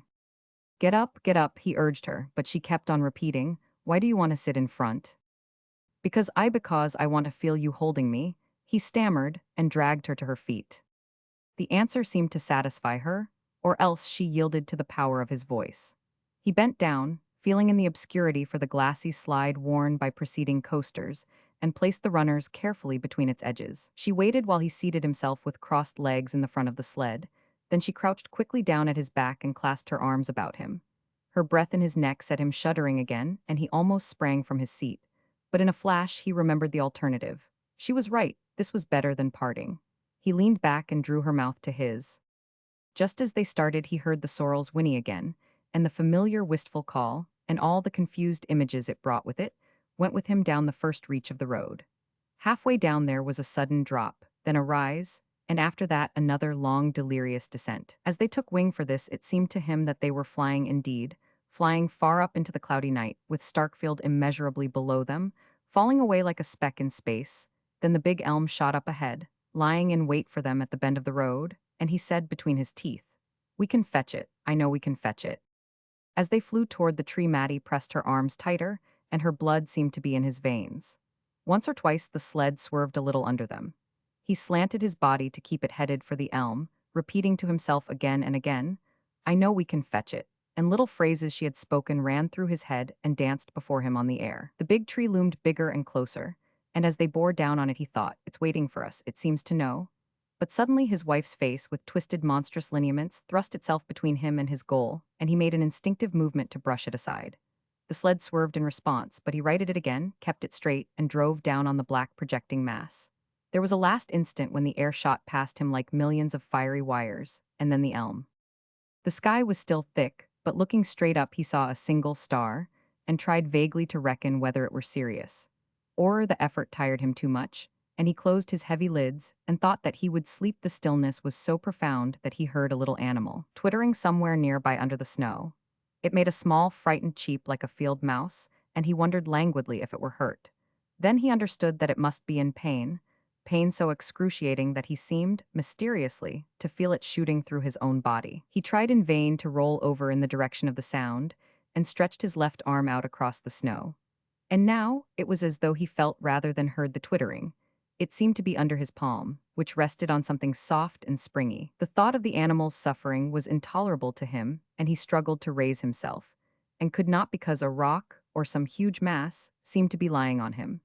But he continued to finger about cautiously with his left hand, thinking he might get hold of the little creature and help it. And all at once he knew that the soft thing he had touched was Mattie's hair, and that his hand was on her face. He dragged himself to his knees, the monstrous load on him, moving with him as he moved, and his hand went over and over her face, and he felt that the twittering came from her lips. He got his face down close to hers, with his ear to her mouth, and in the darkness he saw her eyes open and heard her say his name. Oh, Matt, I thought we'd fetched it, he moaned, and far off up the hill he heard the sorrel whinny and thought, I ought to be getting him his feed. The querulous drone ceased as I entered Frome's kitchen, and of the two women sitting there, I could not tell which had been the speaker. One of them, on my appearing, raised her tall, bony figure from her seat. Not as if to welcome Meffer, she threw me no more than a brief glance of surprise, but simply to set about preparing the meal which Frome's absence had delayed. A slatternly calico wrapper hung from her shoulders, and the wisps of her thin gray hair were drawn away from a high forehead and fastened at the back by a broken comb. She had pale, opaque eyes which revealed nothing and reflected nothing, and her narrow lips were of the same sallow color as her face. The other woman was much smaller and slighter. She sat huddled in an armchair near the stove, and when I came in she turned her head quickly toward me, without the least corresponding movement of her body. Her hair was as gray as her companion's, her face as bloodless and shriveled, but amber-tinted, with swarthy shadows sharpening the nose and hollowing the temples. Under her shapeless dress, her body kept its limp immobility, and her dark eyes had the bright witch-like stare that disease of the spine sometimes gives. Even for that part of the country, the kitchen was a poor-looking place. With the exception of the dark-eyed woman's chair, which looked like a soiled relic of luxury bought at a country auction, the furniture was of the roughest kind. Three-course china plates and a broken-nosed milk jug had been set on a greasy table scored with knife cuts, and a couple of straw-bottomed chairs and a kitchen dresser of unpainted pine stood meagerly against the plaster walls. It's cold here. The fire must be most out, Frome said, glancing about him apologetically as he followed me in. The tall woman, who had moved away from us toward the dresser, took no notice, but the other, from her cushioned niche, answered complainingly, in a high, thin voice. It's only just been made up this very minute. Zeena fell asleep and slept ever so long, and I thought it'd be frozen stiff before I could wake her up and get her to tend to it. I knew then that it was she who had been speaking when we entered. Her companion, who was just coming back to the table with the remains of a cold mince pie in a battered pea dish, set down her unappetizing burden without appearing to hear the accusation brought against her. Frome stood hesitatingly before her as she advanced. Then he looked at me and said, "This is my wife, Mies Frome." After another interval he added, turning toward the figure in the armchair, "And this is Miss Mattie Silver." Mrs. Hale, tender soul, had pictured me as lost in the flats and buried under a snowdrift. And so lively was her satisfaction on seeing me safely restored to her the next morning that I felt my peril had caused me to advance several degrees in her favor. Great was her amazement, and that of old Mrs. Varnum, on learning that Ethan Frome's old horse had carried me to and from Corbury Junction through the worst blizzard of the winter. Greater still their surprise when they heard that his master had taken me in for the night. Beneath their wondering exclamations, I felt a secret curiosity to know what impressions I had received from my night in the Frome household, and divined that the best way of breaking down their reserve was to let them try to penetrate mine. I therefore confined myself to saying, in a matter-of-fact tone, that I had been received with great kindness, and that Frome had made a bed for me in a room on the ground floor, which seemed in happier days to have been fitted up as a kind of riding-room or study. "Well," Mrs. Hale mused, "in such a storm I suppose he felt he couldn't do less than take you in, but I guess it went hard with Ethan. I don't believe but what Ure the only stranger has set foot in that house for over 20 years. He's that proud he don't even like his oldest friends to go there. And I don't know as any do, any more, except myself and the doctor." "You still go there, Mrs. Hale?" I ventured. "I used to go a good deal after the accident, when I was first married. But after a while, I got to think it made Em feel worse to see us. And then one thing and another came, and my own troubles, but I generally make out to drive over there round about New Year's, and once in the summer. Only I always try to pick a day when Ethan's off somewheres. It's bad enough to see the two women sitting there, but his face, when he looks round that bare place, just kills me, you see. I can look back and call it up in his mother's day, before their troubles." Old Mrs. Varnum, by this time, had gone up to bed, and her daughter and I were sitting alone, after supper, in the austere seclusion of the horsehair parlor. Mrs. Hale glanced at me tentatively, as though trying to see how much footing my conjectures gave her, and I guessed that if she had kept silence till now it was because she had been waiting, through all the years, for someone who should see what she alone had seen. I waited to let her trust in me gather strength before I said, "Yes, it's pretty bad, seeing all three of them there together." She drew her mild brows into a frown of pain. "It was just awful from the beginning. I was here in the house when they were carried up laid Mattie Silver in the room Ure in. She and I were great friends, and she was to have been my bridesmaid in the spring when she came to. I went up to her and stayed all night. They gave her things to quiet her, and she didn't know much till toward morning, and then all of a sudden she woke up just like herself and looked straight at me out of her big eyes and said, 'Oh, I don't know why I'm telling you all this.'" Mrs. Hale broke off, crying. She took off her spectacles, wiped the moisture from them, and put them on again with an unsteady hand. "It got about the next day," she went on, "that Zeena Frome had sent Mattie off in a hurry because she had a hired girl coming, and the folks here could never rightly tell what she and Ethan were doing that night coasting. When they'd ought to have been on their way to the flats to catch the train, I never knew. Myself what Zeena thought I don't to this day. Nobody knows Zeena's thoughts. Anyhow, when she heard the accident she came right in and stayed with Ethan over to the minister's, where they'd carried him. And as soon as the doctors said that Mattie could be moved, Zeena sent for her and took her back to the farm. And there she's been ever since." Mrs. Hale answered simply. There was nowhere else for her to go, and my heart tightened at the thought of the hard compulsions of the poor. "Yes, there she's been," Mrs. Hale continued, "and Zeena's done for her, and done for Ethan as good as she could. It was a miracle, considering how sick she was, but she seemed to be raised right up just when the call came to her. Not as she's ever given up doctoring, and she's had 6 spells right along, but she's had the strength given her to care for those two for over 20 years, and before the accident came, she thought she couldn't even care for herself. Mrs. Hale paused a moment, and I remained silent, plunged in the vision of what her words evoked. It's horrible for them all, I murmured. Yes, it's pretty bad, and they ain't any of 'em easy people either. Mattie was, before the accident, I never knew a sweeter nature. But she suffered too much, that's what I always say when folks tell me how she's soured. And Zeena, she was always cranky. Not but what she bears with Mattie wonderful, I've seen that myself, but sometimes the two of them get going at each other. And then Ethan's face break your heart when I see that. I think it's him that suffers most anyhow, it ain't Zeena. Because she ain't got the time, it's a pity, though. Mrs. Hale ended, sighing that they're all shut up there in that one kitchen. In the summertime, on pleasant days, they move Mattie into the parlor or out in the dooryard, and that makes it easier, but winters there's the fires to be thought of, and there ain't a dime to spare up at the Fromes. Mrs. Hale drew a deep breath, as though her memory were eased of its long burden, and she had no more to say. But suddenly an impulse of complete avowal seized her. She took off her spectacles again, leaned toward me across the beadwork table cover, and went on with lowered voice. There was one day, about a week after the accident, when they all thought Mattie couldn't live. Well, I say it's a pity she 999. I said it right out to our minister once, and he was shocked at me. Only he wassed with me that morning when she first came to, and I say, if Shed ha died, Ethan might ha lived. And the way they are now, I don't see's there's much difference between the Frums up at the farm and the Frums down in the graveyard. 'Cept that down there they're all quiet, and the women have got to hold their tongues.